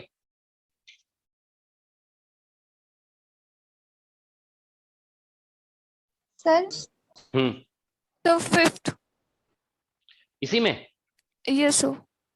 सर इसके बाद 16 बता दीजिए। 4 identical charges are placed at point, ये दिया हुआ है, the potential at origin is 0, electric field at origin 0, potential at all points on z axis other than origin is 0, field at the points on z axis other than the origin act along z axis। देखो इसमें क्या है कि पहले तो हमें coordinate system बनाना पड़ेगा x और y। इसमें चार्जेस दिए हुए हैं, देखो चार्ज दिया हुआ है कहाँ पे है, 4 identical charges are placed at points 1 0 0, ठीक है ना, और 0 सर 1, स्क्वायर बन रहा है 1 का, स्क्वायर बन रहा है 1 का। देखो यहाँ पे 1 0 0 मतलब ये वाला पॉइंट हो गया 1 0 0, ठीक है ना, फिर 0 1 0 मतलब इधर कहीं पे होगा 0 1 0, ठीक है ना, ये ऐसा हो जाएगा, ठीक है। फिर एक जो है लिखा हुआ है -1 0 0, -1 0 0 पे -1 यहाँ पे आ जाएगा, ठीक है ना, -1 0 0, स्क्वायर है सर ये। और ये एक है हमारा 0 -1 यहाँ पे है, ठीक है ना, 0 और -1 और 0 ऐसा हो गया, ठीक है ना। तो इस तरह से चार्जेस दिए हुए हैं, ठीक है, और चार्जेस कितना लिखा हुआ है 4 आइडेंटिकल, तो आइडेंटिकल चार्जेस है, यहाँ पे Q है, यहाँ, ठीक है, यहाँ पे Q है, यहाँ पे Q है, और यहाँ पे भी Q है, इस तरह से दिया हुआ है, इस तरह से है, ठीक है ना, ये ठीक है, ऐसा है कॉन्फ़िगरेशन। तो अब कॉन्फ़िगरेशन बना लोगे तो अब आपको पता चल रहा है सेंटर, देखो ये एक स्क्वायर है जिसपे इक्वल चार्जेस रखे हुए हैं कॉर्नर पे, तो आप जानते हो ना कि जब एक रेगुलर पॉलीगन पे कॉर्नर पे अगर हम इक्वल चार्ज रख देते हैं तो फील्ड सेंटर पे तो 0 होगा ही, 0, तो इलेक्ट्रिक फील्ड सेंटर पे तो 0 होगा, ठीक है। तो इसमें लिखा गया है ना, ऑप्शन में देखो लिखा गया है the potential at origin, potential तो आप जानते हो ना, पॉजिटिव चार्ज का पोटेंशियल पॉजिटिव होता है, तो और सभी KQ charges by R identical है, तो इससे KQ by distance, KQ by distance, KQ by distance सभी पॉजिटिव होगा, तो फिर वो 0 होने का तो चांस ही नहीं है, ठीक है ना। अब देखो इस पोटेंशियल 0 नहीं हो सकता है, field at the origin is 0, तो ये करेक्ट है, potential at all points on z axis, potential जानते हो कहीं पे भी निकालोगे ना 0 नहीं निकलेगा, क्योंकि पोटेंशियल 0 तभी हो सकता है जब पॉजिटिव और नेगेटिव चार्जेस होंगे, क्योंकि पॉजिटिव चार्ज से पॉजिटिव पोटेंशियल आता है और नेगेटिव चार्ज से नेगेटिव पोटेंशियल आता है, ठीक है ना। और डी ऑप्शन में लिखा हुआ है the field at the point on z axis other than the origin, क्या लिखा, field at the points on z axis other than the origin acts along z axis, तो ये तो करेक्ट है ना। देखो जैसे मान लो हम z axis ऊपर की तरफ है, यहाँ पे फील्ड निकालते हैं तो इन दोनों का फील्ड भी ऊपर आ जाएगा, फिर इन दोनों का फील्ड भी ऊपर ही आएगा, ठीक है ना, तो ये सिमेट्रिक लाइन है ना, तो सिमेट्रिक लाइन के लॉन्ग फील्ड होता है, तो इसका जो है ना basically field at the points on z axis other than origin acts along z axis, तो इसका डी ऑप्शन भी करेक्ट है और सेकंड ऑप्शन भी करेक्ट है, बी ऑप्शन, 2 ऑप्शन करेक्ट है इसका, बी और डी 2 करेक्ट है। इसका आंसर क्या दिया हुआ है, बी और डी, इसका डी बी और डी दिया हुआ है ना, ठीक है, तो ठीक है, इसका करेक्ट है बी और डी, ओके ठीक है। नेक्स्ट क्वेश्चन बताइए। सर सेल्फ एनर्जी मतलब इलेक्ट्रोस्टैटिक एनर्जी है ना? हाँ वही है, इलेक्ट्रोस्टैटिक एनर्जी।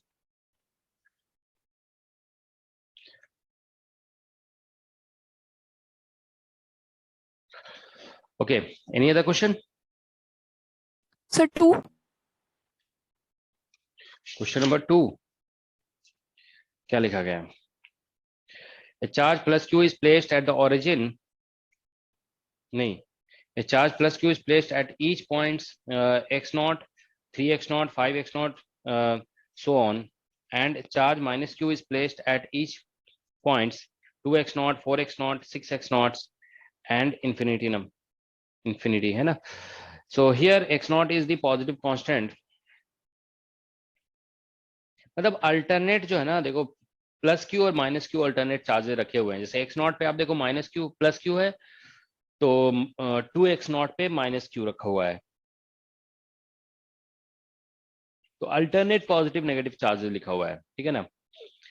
तो हमें बोला गया है कि potential at the origin due to this system बताना है, तो ये देखिए ऐसा है क्वेश्चन, ये हमारा एक्स एक्सिस है, दिस इज एक्स एक्सिस, ये ऑरिजिन है, ये पॉइंट हमारा x0 है, this point is 2x0, this point is 3x0, ठीक है, ये पॉइंट 4x0 है एंड सो ऑन, ठीक है ना, 5x0, 6x0।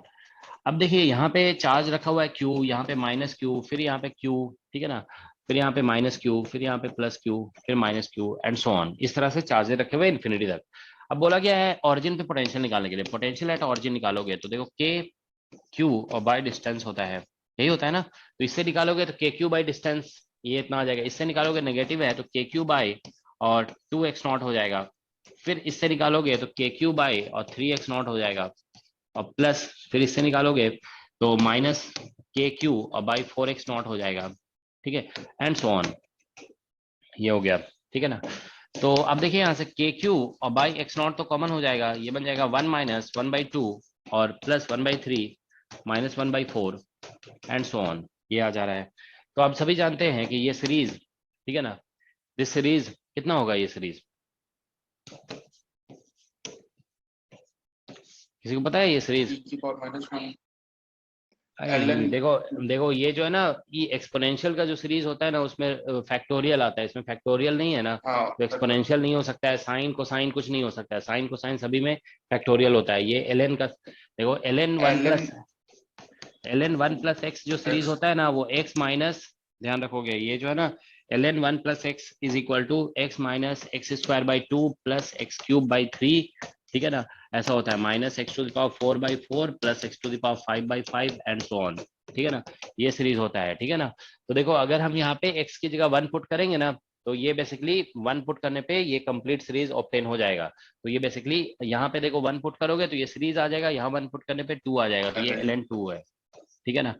तो ये q/4πε0 और इंटू x0 हो जाएगा और इंटू ln 2 होगा, ठीक है।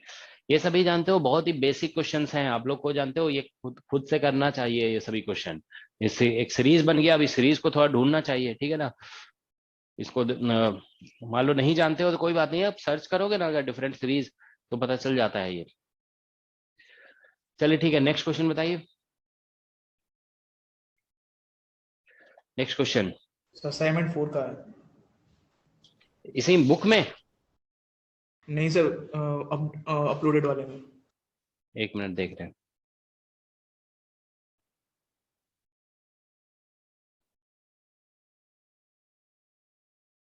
हाँ बताइए कौन सा है? सर 24। इसमें 24 ये बस बता दीजिए कि कैसे करना है वो। इसमें लिखा है the dipole moment of thin charge rod bearing charge density rho equal to lambda delta x delta y, ठीक है ना, इज, तो फॉर z लाइंग बिटवीन, देखो z लाई कर रहा है ना, कहां से कहां तक लाई कर रहा है, z is lying between -x and -a and +a, ऐसा लिखा हुआ है ना। तो देखो इसमें ऐसा लिखा हुआ है क्वेश्चन कि यहाँ पे चार्ज डेंसिटी दिया हुआ है रो इज इक्वल टू क्या लिखा हुआ है, लेमडा और डेल्टा एक्स, ऐसे ही लिखा हुआ है ना, और डेल्टा वाई, यस सर। यही है ना। हाँ ठीक है, और z का वैल्यू लाई कर रहा है बिटवीन -a एंड +a। तो जानते हो इसका मतलब क्या होता है? देखो इसका ये मतलब है ना कि डेल्टा एक्स डेल्टा वाई का मतलब हो गया कि देखो इसमें अगर हम आर्ग्यूमेंट को 0 करते हैं, देखो आर्ग्यूमेंट को इसके आर्ग्यूमेंट को 0 करो, ठीक है ना, तो हमें 0 मिलेगा, इसके आर्ग्यूमेंट को 0 करोगे तो y इक्वल टू 0। मतलब जानते हो जब भी charge density Dirac delta function के टर्म में लिखा हुआ होता है ना, तो हम आर्ग्यूमेंट को 0 करके पता कर लेते हैं कि चार्ज कहाँ पे है, ठीक है ना। तो हमें देखो आर्ग्यूमेंट को 0 कर रहे हैं ना, तो x इक्वल टू 0 मिल रहा है, y इक्वल टू 0, तो आप जानते हो x equal to 0 y equal to 0 z axis पे मिलता है। तो इसका मतलब ये हो गया ना कि इसमें एक z एक्सिस है और ये ऑरिजिन है और यहाँ पे एक चार्ज रखा हुआ है ऐसे करके, ठीक है ना, there is a charge here, आप ऐसे कर सकते हो, ठीक है ना। जैसे मान लीजिए यहाँ पे ऐसे चार्ज रखा हुआ है ऐसा, this is the charge, okay, ये चार्ज रखा हुआ है, ठीक है ना, between this charge is kept between -a and +a, ऐसा दिया हुआ है, और इसकी लीनियर चार्ज डेंसिटी लैम्डा है, लैम्डा जो चार्ज डेंसिटी, ये मतलब क्योंकि एक लाइन के लॉन्ग रखा हुआ है, ठीक है ना, z एक्सिस के लॉन्ग, तो ये लीनियर चार्ज डेंसिटी हो गया, okay, this is linear charge density, ठीक है ना। तो अब आप देखिए यहाँ पे एक्चुअली क्या है कि ये ऑरिजिन के रिस्पेक्ट में सिमेट्रिक है ना, जितना +z की तरफ है उतना ही -z की तरफ। तो हम लोग ये पढ़ चुके हैं, कोई भी चार्ज डिस्ट्रीब्यूशन अगर ऑरिजिन के रिस्पेक्ट में सिमेट्रिक होता है ना, तो उसका डाइपोल मोमेंट 0 हो जाता है, तो आंसर 0 हो जाएगा। ठीक है ना। ये जो है ना दिस आप ऐसे लिख दोगे, this charge distribution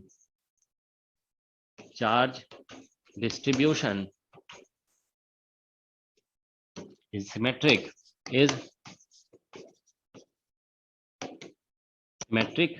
about origin। ये origin के about सिमेट्रिक है, इसलिए डाइपोल मोमेंट 0 हो जाएगा। ठीक है, तो डायरेक्टली इसका आंसर 0 है। ठीक है, कोई कैलकुलेशन नहीं करना है। ठीक है, बस इसमें मैथमेटिक्स से पता चल गया। देखिए कि आर्ग्यूमेंट 0 करने से पता चलता है चार्ज का लोकेशन। तो आर्ग्यूमेंट 0 कर रहे हैं तो एक्स भी 0, वाई भी 0, मतलब जेड एक्सिस हो गया, charge is lying on Z axis. ठीक है, तो इसलिए इसको ऐसे लिखा जा सकता है। ओके, नेक्स्ट बताइए। सर एक हमें एक डाउट पूछना था कि जैसे इसी में जो बुक में 24 क्वेश्चन है उसमें सर इसने फ्लक्स के लिए पूछा है कि ई दे दिया एक रीजन में और बोला कि स्पेयर आ रहा है तो उससे फ्लक्स के लिए बताओ। तो सर हम ई डॉट डी एस में सर हम आर कैप और फाई कैप क्या बोल रहे हो, फिर से बोलो, फिर से एक बार फिर से बोलो, क्या बोल रहे हो सर? एक बार बुक का 24 क्वेश्चन देखिए इसी असाइनमेंट का, उसमें से पेज नंबर बोलो। 125 हाँ 125 क्वेश्चन नंबर 25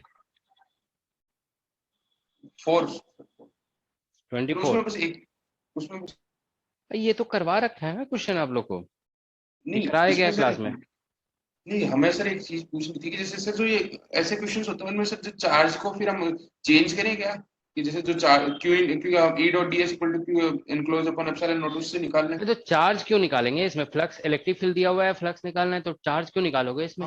फ्लक्स डायरेक्ट निकालेंगे ना, हाँ ई डॉट डी एस डायरेक्ट करेंगे। फ्लक्स का मतलब क्या होता है? ई डॉट डी एस होता है ना, तो बस ई डॉट डी एस करेंगे ना। तो यहाँ पे डायरेक्ट क्वेश्चन है ये। हो गया सर, हो गया। वो ये गलती कर रहे थे हम सर, उसको ई डॉट डी एस को 5 Q enclose upon epsilon note कर रहे थे। ई डॉट डी एस बस करना है, ठीक है ना। Flux is equal to E dot d s. Okay, assignment 4 question number 2। कौन सा असाइनमेंट 4 क्वेश्चन नंबर 2 किसमें है? वेबसाइट से अपलोडेड वाले में सर, असाइनमेंट 4। एक मिनट देख रहे हैं। असाइनमेंट 4, ये तो क्वेश्चन नंबर 2, ये गलत है क्वेश्चन। ये जो क्वेश्चन है ना ये तो गलत है, इसमें डबल स्टार भी लगा हुआ है ना, आप देख रहे हो ना। तो ये हाँ, ये क्वेश्चन गलत है, इसका आंसर नहीं मैच करेगा। ओके, एक्चुअली जानते हो मिस्टेक, जानते हो क्या है? कोई बता सकता है इस क्वेश्चन में क्या मिस्टेक है?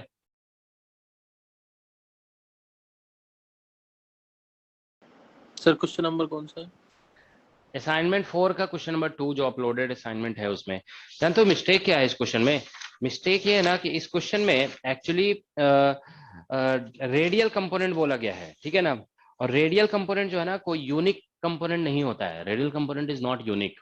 ओके, वो कुछ भी हो सकता है, ठीक है ना।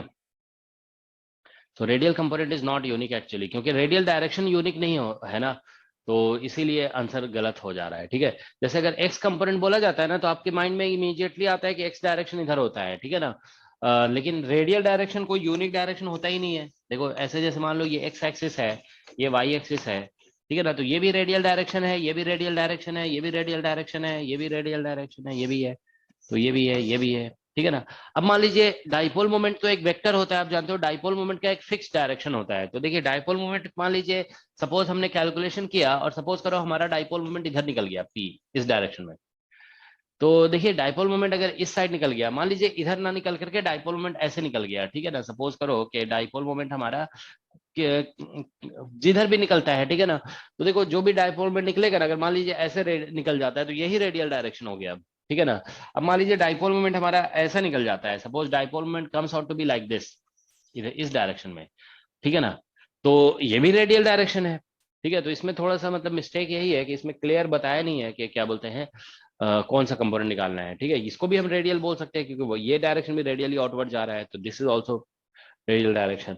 तो रेडियल डायरेक्शन कोई यूनिक डायरेक्शन नहीं होता है ना, तो इसीलिए ये क्वेश्चन रॉन्ग है, ठीक है। सर एक बार इसके अंदर आप ये बता सकते हैं कि कैसे फॉरवर्ड आगे बढ़ेंगे, कैसे इसे रो के लिए हमें बोला है, तो इसमें कॉस स्क्वायर वाला टर्म से तो सर दोनों साइड पॉजिटिव आ जाएगा। नहीं नहीं, वो अब पॉजिटिव आ जाएगा नेगेटिव आ जाएगा, वो मैथमेटिक्स है ना, वो तो आपको कैलकुलेशन करना है, तो इससे प्रॉब्लम क्या है आपको? ठीक है, आप कैलकुलेशन कैसे प्रोसीड करते हैं इसमें, ये स्टार्टिंग बताओ कैसे निकालोगे? अगर मान लीजिए कोई चार्ज डिस्ट्रीब्यूशन स्फेयर में दिया हुआ है और रो है चार्ज डेंसिटी, डिस्ट्रीब्यूशन क्या क्या ले कैसे लिखोगे डाइपोल मोमेंट? आप लोगों को डाइपोल मोमेंट बताया गया है ना कैलकुलेशन करने के लिए, आप लोग ऐसे देखो इस तरह आर से, अगर वेक्टर आप डीवी। अगर जानते हो आप ऐसे सोच करोगे ना, ठीक है, कि आप हर चीज रिकॉल करके आप कोशिश कर रहे हो कि आंसर करेंगे, ठीक है ना, तो वैसे नहीं होती है पढ़ाई। आपको नहीं आता है तो आप एक्सेप्ट करिए इस चीज को कि आप भूल गए हो, ठीक है ना, आप पेज पलटिए और नोट्स में देखिए कि क्या बताया गया था, कैसे बताया गया था डाइपोल मोमेंट कैलकुलेशन, तो आपसे कर लोगे इसको।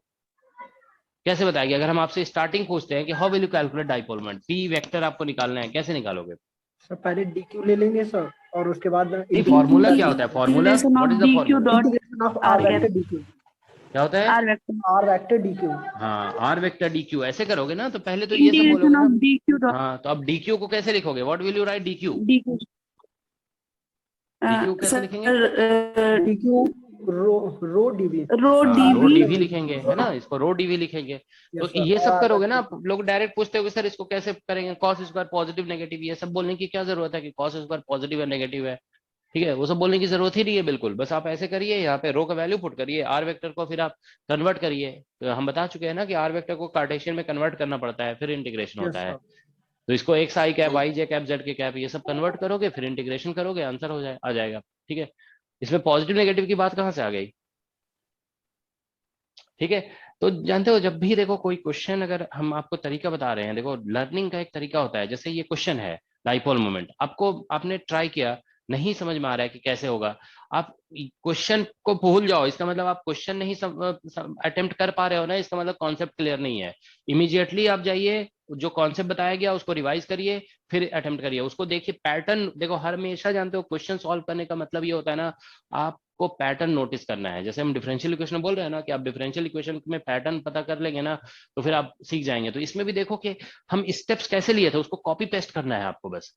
ठीक है, हम लोग जानते हो कोई बहुत बड़ा इनोवेशन नहीं कर रहे हैं, we are just doing copy paste. Okay, एक जगह से हमने सीखा, उसी चीज को बस दूसरी जगह पे अप्लाई कर देना है। अगर आप ये नहीं करेंगे तो आप कभी नहीं सीख सकते हैं। ठीक है, तो यहाँ पे जो हमने स्टेप्स बताए ना, इसको कॉपी पेस्ट करना है आपको, यही चीज दूसरे क्वेश्चन में अप्लाई करना है। ये ऐसे ही लर्निंग होती है, ठीक है ना। तो इस चीज को फॉलो करोगे हमेशा, जब भी नहीं क्वेश्चन सॉल्व हो रहा है, always revise the topic. Okay, जल्दी से रिवाइज करो, 5 मिनट में रिवाइज करो। डाइपोल मोमेंट आप बताइए, आप ऑनेस्टली बताइए, डाइपोल मोमेंट का पूरा कॉन्सेप्ट रिवाइज करने में आपको कितना टाइम लगेगा? All concept? हाँ सर 10 15 मिनट सर। अरे 15 मिनट भी नहीं लगेगा, 5 मिनट में आप रिवाइज कर सकते हो। यस ठीक है सर, ना, उसका तो पहले से ही सर। क्योंकि पहले से पढ़ा हुआ है ना, ऐसा तो नहीं कि नया पढ़ रहे हो, आप पहले से पढ़ा हुआ है, बस 5 मिनट आपको लगेगा, 5 मिनट में पूरा डाइपोल मोमेंट का कॉन्सेप्ट रिवाइज करिए, फिर अप्लाई करिए कॉन्सेप्ट को। ऐसे ही लर्निंग होती है, ठीक है, तो सीख जाओगे फिर। ठीक है, चलो ठीक है, आगे बढ़ो। ठीक है, नेक्स्ट बताइए, नेक्स्ट। सर असाइनमेंट हाँ, असाइनमेंट 2 बुक हाँ, असाइनमेंट 2 पेज नंबर बता दो। Sir 125 125 question number 22। ये तो कल करा है ना हम क्वेश्चन, कल। आप लोग क्या बात करते हो? ठीक है, सर कल वाली क्लास हम लिए नहीं थे। हाँ, तो कल वाले क्लास में देख लोगे इसे। ठीक है, ओके सर। कल कराए थे एक क्वेश्चन। सर अभी हमने फर्स्ट 3 को ही कंप्लीट अटेम्प्ट किया, 4th और 5th में अभी सर पार्शियली अटेम्प्ट ही हुए हैं। सर 28। देखो अटेम्प्ट करो, लेकिन जानते हो बिना रिवाइज किए हुए कभी मत अटेम्प्ट करो। ठीक है, कभी भी किसी टॉपिक को बिना रिवाइज किए हुए नहीं अटेम्प्ट करना है। ठीक है, जैसे ऊपर में देखो टाइटल लिखा हुआ है ना, जैसे असाइनमेंट 2 देखो क्या लिखा हुआ है, electric flux and Gauss law. आप असाइनमेंट 2 अटेम्प्ट करने जा रहे हैं तो पहले इलेक्ट्रिक फ्लक्स को रिवाइज करिए, गॉस लॉ को रिवाइज करिए, then you do it. Okay, हाँ, नेक्स्ट कौन सा बोल रहे हो क्वेश्चन? सर 28। सर ये भी अब कल कराए थे, करा दिए थे क्या? हाँ, ये भी कल करा दिए हैं। Yes okay sir. इसका सी आंसर आया था कल, है ना। Yes sir.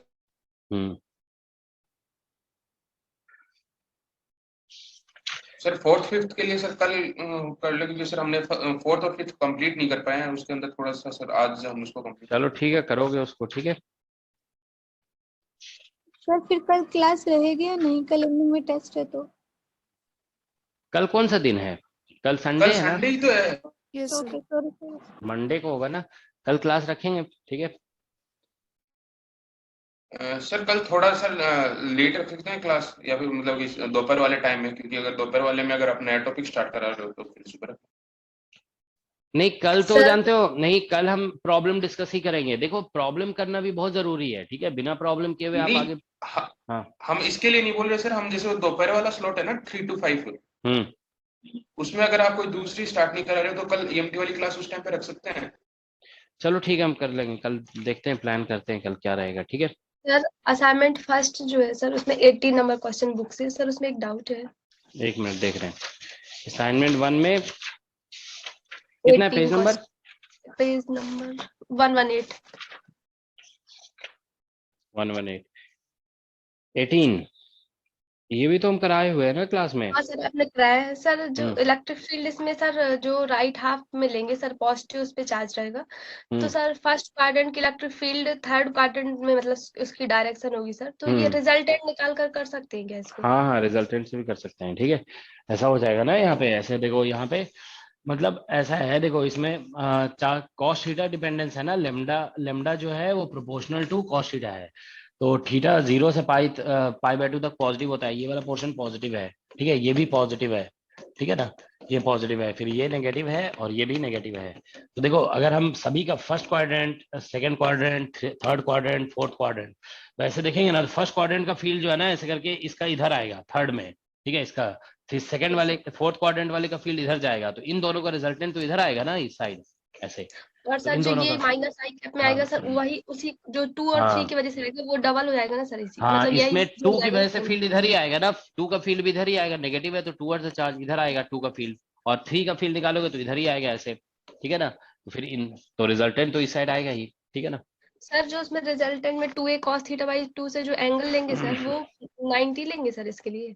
अब जो भी लेना है, ठीक है ना, वो हम करवा चुके हैं आप लोग एक्चुअली क्लास सर में पूरा ठीक है? वेरिएबल देखिए इसमें इस क्वेश्चन में तो देखो क्या है कि हम तो डायरेक्शन से भी बता सकते हैं ना। इसमें आंसर जो है आप देखिए आई कैप माइनस आई कैप माइनस जे कैप और के कैप दिया हुआ है। तो हमें पता चल रहा है यहाँ पे कि आप देखिए ये हमारा एक्स डायरेक्शन है, ये एक्स डायरेक्शन है और ये वाई डायरेक्शन है। तो फील्ड जो आ रहा है ना वो हमारा माइनस एक्स में आ रहा है, तो माइनस आई कैप को टिक कर देंगे।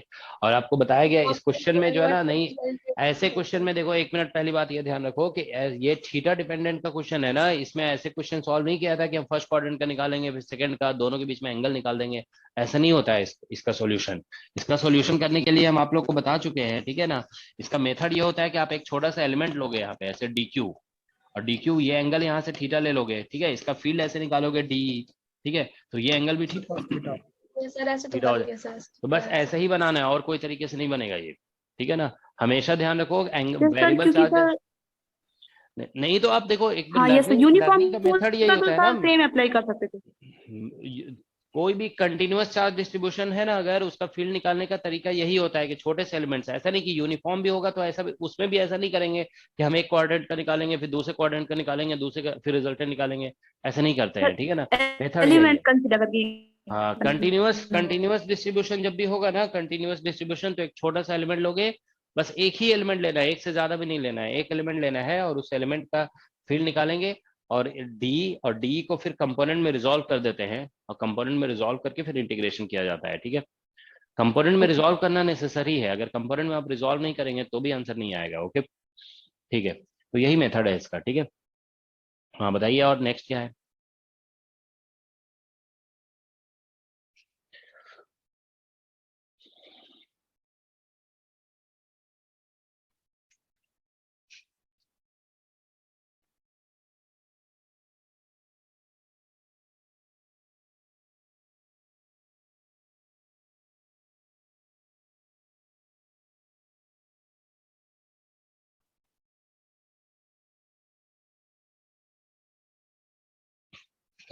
Any other question? सर हमने इतना ही अटेम्प्ट कर पाए हैं, हम 4th 5th को भी आज करेंगे टॉपिक। चलो ठीक है, तो कर लोगे बाद में। और लोग किसी को पूछना है कुछ भी और दूसरा क्वेश्चन पूछ सकते हो।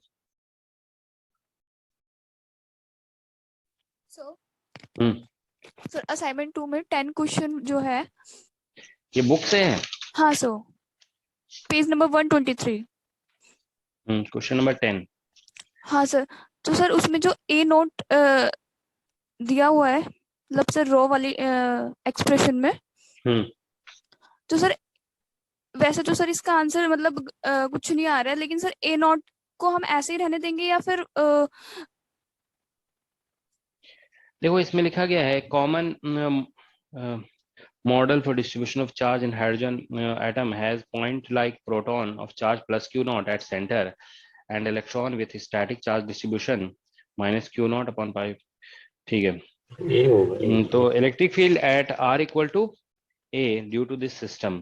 ठीक है, r इक्वल टू a पे हमें लगता है ना ये a और a नॉट दोनों सेम है। सेम ही है सर, वो तभी आ रहा है आंसर, वरना नहीं। हाइड्रोजन एटम से वेव फंक्शन होता है ना उसका। a और a नॉट जो है ना सेम है इसमें, ठीक है ना। Okay sir, okay. वो a लेकर के सॉल्व कर दो सभी में, ठीक है। गॉस लॉ का क्वेश्चन हो गया ये बेसिकली। उससे रो दिया हुआ है तो हम हाँ चार्ज सर, हो इनक्लोज जाएगा निकाल, हाँ चार्ज इनक्लोज निकालते हैं ना पहले। फील्ड तो स्फेरिकली सिमेट्रिक है ना, कोई थीटा डिपेंडेंस वगैरह नहीं है इसमें, तो स्फेरिकली सिमेट्रिक हो गया तो हम फील्ड लिख देंगे चार्ज इनक्लोज अपॉन 4πε0r², ठीक है ना। इस तरह से हम फील्ड लिख देंगे और फिर चार्ज इनक्लोज को रो इंटू डी टॉ करके जो निकालते हो आप, ओके, उस तरह से हम लोग फील्ड निकाल देंगे, ठीक है ना। So from there you get the answer, okay. Yes sir. ठीक है, चलिए फिर बताइए, नेक्स्ट बताइए।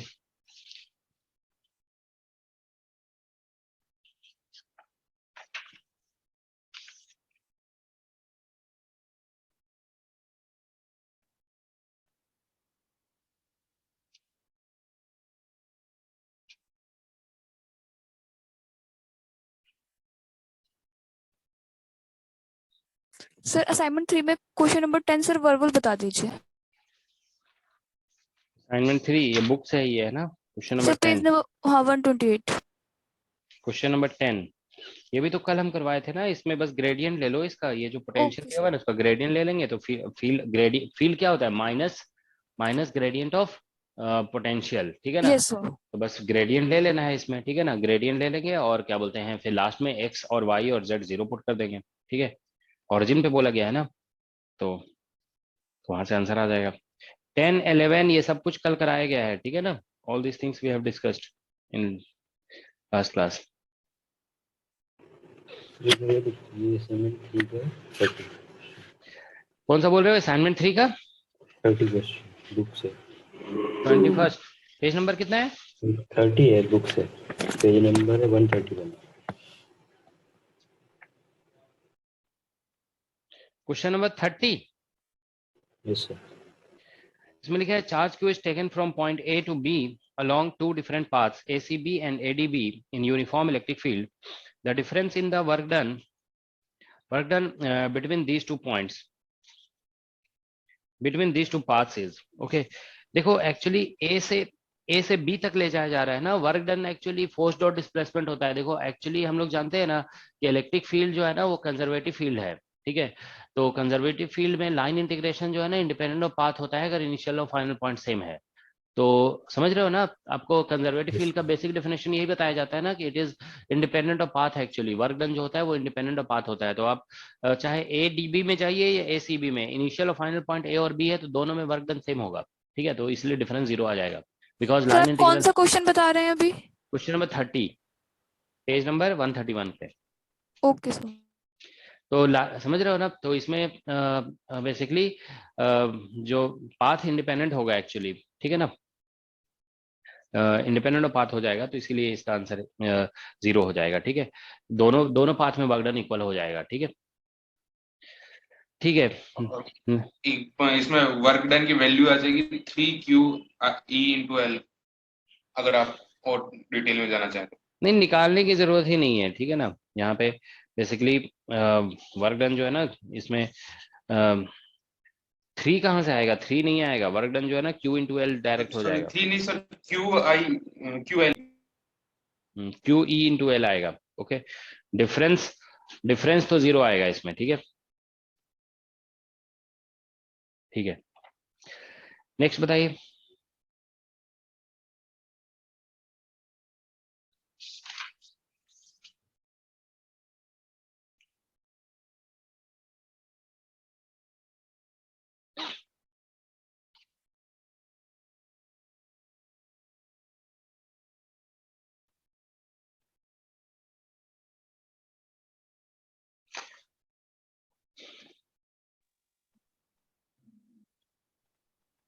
हाँ और क्वेश्चन?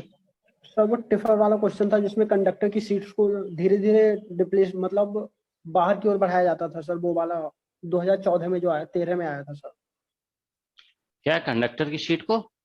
कंडक्टर की जो प्लेट से थे सर, उन्हें धीरे धीरे मूव किया जाता है, तब सर वो क्वेश्चन था सर। अच्छा, इलेक्ट्रोस्टैटिक एनर्जी का है सर, 48 नंबर। कौन सा ईयर बोल रहे हो? 13 टिफर। 2013 TFR में? हमको यस नहीं सर। लग रहा है ऐसा कोई क्वेश्चन, तो हमको ध्यान में नहीं है। सर तो देखते आपको हैं, ध्यान, 1 मिनट आपने देख बोला रहे हैं, था देख रहे हैं। GS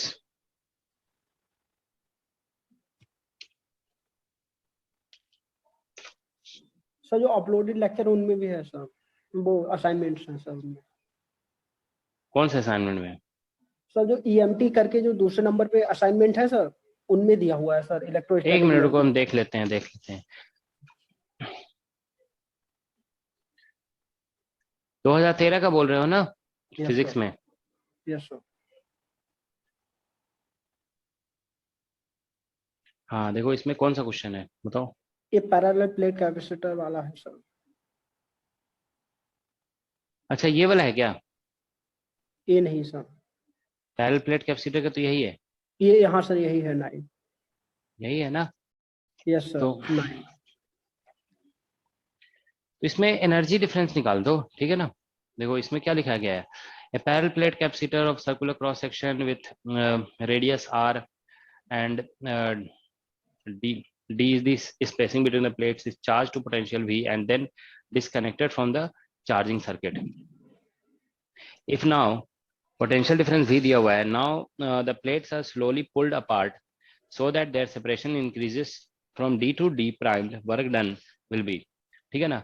इसको स्लोली बाहर की तरफ पुल किया जा रहा है, तो कितना वर्क डन करना पड़ेगा। ओके, बाद में डिस्कनेक्ट कर दिया गया ना। इसी तरह क्वेश्चन तो इस बार गेट एग्जाम में भी आया था, ठीक है। देखो इसमें ऐसा है बेसिकली, ये क्या बोलते हैं, कैपेसिटर है, कैपेसिटर का प्लेट है और ये कैपेसिटर का प्लेट है। यहाँ पे सेपरेशन दोनों के बीच में D दिया हुआ है, ठीक है ना। इसका रेडियस R दिया हुआ है, this radius is also R, ठीक है। और उनके बीच में जो पोटेंशियल डिफरेंस है दैट इज V, ठीक है ना। पोटेंशियल डिफरेंस इज V, ठीक है। तो देखिए इसमें बेसिकली इसको चार्ज कर दिया गया, मान लो ये पॉजिटिव प्लेट है, ये नेगेटिव प्लेट है, ठीक है। तो हम लोग सभी जानते होंगे, आप लोग जानते होंगे कि इसमें चार्ज का वैल्यू जो आता है ना, charge is equal to Q is equal to CV, एक फॉर्मूला होता है Q इक्वल टू CV, जानते हो? Yes sir. ये अब देखो Q, अभी हम लोग कैपेसिटेंस हालांकि डिस्कस नहीं किए हैं, चलो फिर भी हम लोग ऐसे लिख सकते हैं, सर ठीक है। इतना तो जानता हूँ सर। तो इसमें जानते हो देखो क्या होगा कि बाद में कैपेसिटेंस जो है ना, यहाँ पे ये बेसिकली A एप्सिलॉन नॉट, ठीक है ना। ये हाँ A epsilon nought by D, ये बेसिकली इसका फॉर्मूला होता है, ठीक है ना। तो ये स्टार्टिंग में जो है ना, इतना इसमें चार्ज A का वैल्यू ऐसे लिख दोगे पाई R स्क्वायर एप्सिलॉन नॉट और बाई D, ठीक है ना। ये V हो जाएगा, तो ये Q हो गया, ठीक है ना। तो ये Q का वैल्यू जो है ना हमेशा सेम रहेगा, value of Q will always remain the same, ठीक है। क्योंकि अब इसको डिस्कनेक्ट कर दिया गया है ना, तो ये Q का वैल्यू हमेशा मतलब ये कांस्टेंट रहेगा, ठीक है ना। क्योंकि बाद में सेपरेशन हम चेंज भी करेंगे ना, तो पोटेंशियल डिफरेंस चेंज हो जाएगा दोनों प्लेट के बीच में, ठीक है ना। लेकिन Q इतना ही रहेगा। तो देखो क्या होगा कि यहाँ पे बेसिकली अगर हम दोनों के बीच में फोर्स निकालें ना, फोर्स बिटवीन प्लेट्स, एक मिनट, फोर्स बिटवीन प्लेट्स,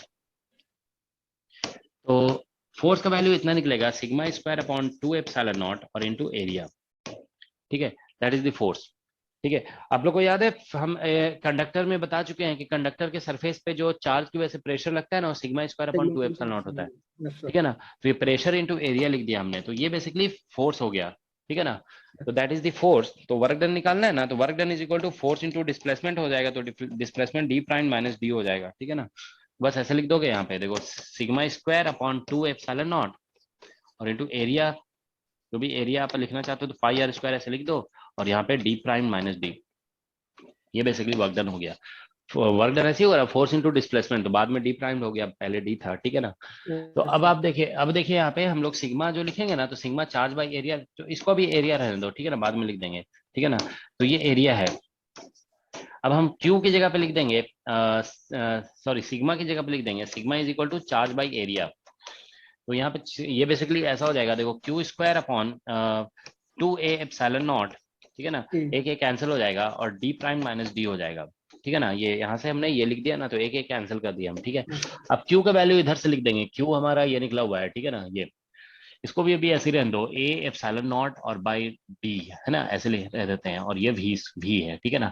तो इसका वैल्यू जब हम पुट करेंगे ना, यहाँ पे देखो क्यू का वैल्यू यहाँ से ए एप्सिलॉन नॉट, तो ए एप्सिलॉन नॉट इसमें भी है, ए एप्सिलॉन नॉट उसमें भी है, तो एक तो कैंसिल हो जाएगा, तो ये बचेगा ए एप्सिलॉन नॉट और इंटू वी स्क्वायर, ठीक है, और अपॉन 2d स्क्वायर हो जाएगा, और ये डी प्राइम माइनस डी, ठीक है, दैट्स व्हाट वी गेट। तो ये आ रहा है, अब ए का वैल्यू हम लिख देते हैं पाई आर स्क्वायर, ठीक है ना, उसको उसका वैल्यू हमने पुट किया वहां से, क्यू का वैल्यू यहाँ से, ठीक है ना।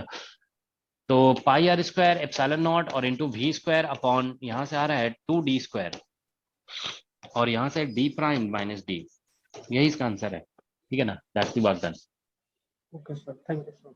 ठीक है, तो अब देखो इसमें आंसर मैच करेगा कोई, मैच कर रहा है सर। ठीक है ना, यही है, देखो एक डी जो है ना, एक डी से डिवाइड कर दिया यहाँ पे, तो डी प्राइम बाई डी और -1 हो जाएगा, तो ये आंसर आ रहा है, ठीक है ना। देखो यहाँ से ये pi R square epsilon naught V square है ना, दैट्स द आंसर। ओके, यही क्वेश्चन जानते हो, देखो हम इसीलिए बोलते हैं ना कि अगर आपको एग्जाम का प्रिपरेशन करना है ना, तो आप किसी एक जैसे डिफरेंट एग्जाम्स में जो क्वेश्चन पूछे गए ना, उसको आप बस सॉल्व कर लीजिए, ठीक है, तो आपका एग्जाम का किसी भी एग्जाम का प्रिपरेशन हो जाएगा। अब देखो इस बार 2022 में जो गेट का एग्जाम हुआ, उसमें यही क्वेश्चन पूछा गया है, ठीक है, कैपेसिटर के प्लेट्स को डी सेपरेशन से 2d सेपरेशन तक ले जाया गया, तो उसमें वर्क डन निकालने के लिए बोला गया है, ठीक है। तो मतलब अब मान लीजिए ये क्वेश्चन कोई सॉल्व करके गया होगा, तो डेफिनेटली वो क्वेश्चन भी हो जाएगा। और जानते हो ये कोई बहुत ही यूनिक क्वेश्चन नहीं है, ऐसा नहीं कि ऐसा ये क्वेश्चन कहीं से उन लोगों ने डिजाइन करके लाया है, ये आप ऐसे क्वेश्चन आप देखोगे ना, एससी वर्मा की बुक में दिए हुए हैं ऐसे क्वेश्चन, ठीक है। तो इसीलिए एससी वर्मा में बहुत सारे क्वेश्चन दिए हुए हैं, आप सॉल्व कर लोगे ना, तो आपकी एक बेसिक अंडरस्टैंडिंग डेवलप हो जाएगी। ओके ओके सर, ठीक है, एनी अदर क्वेश्चन?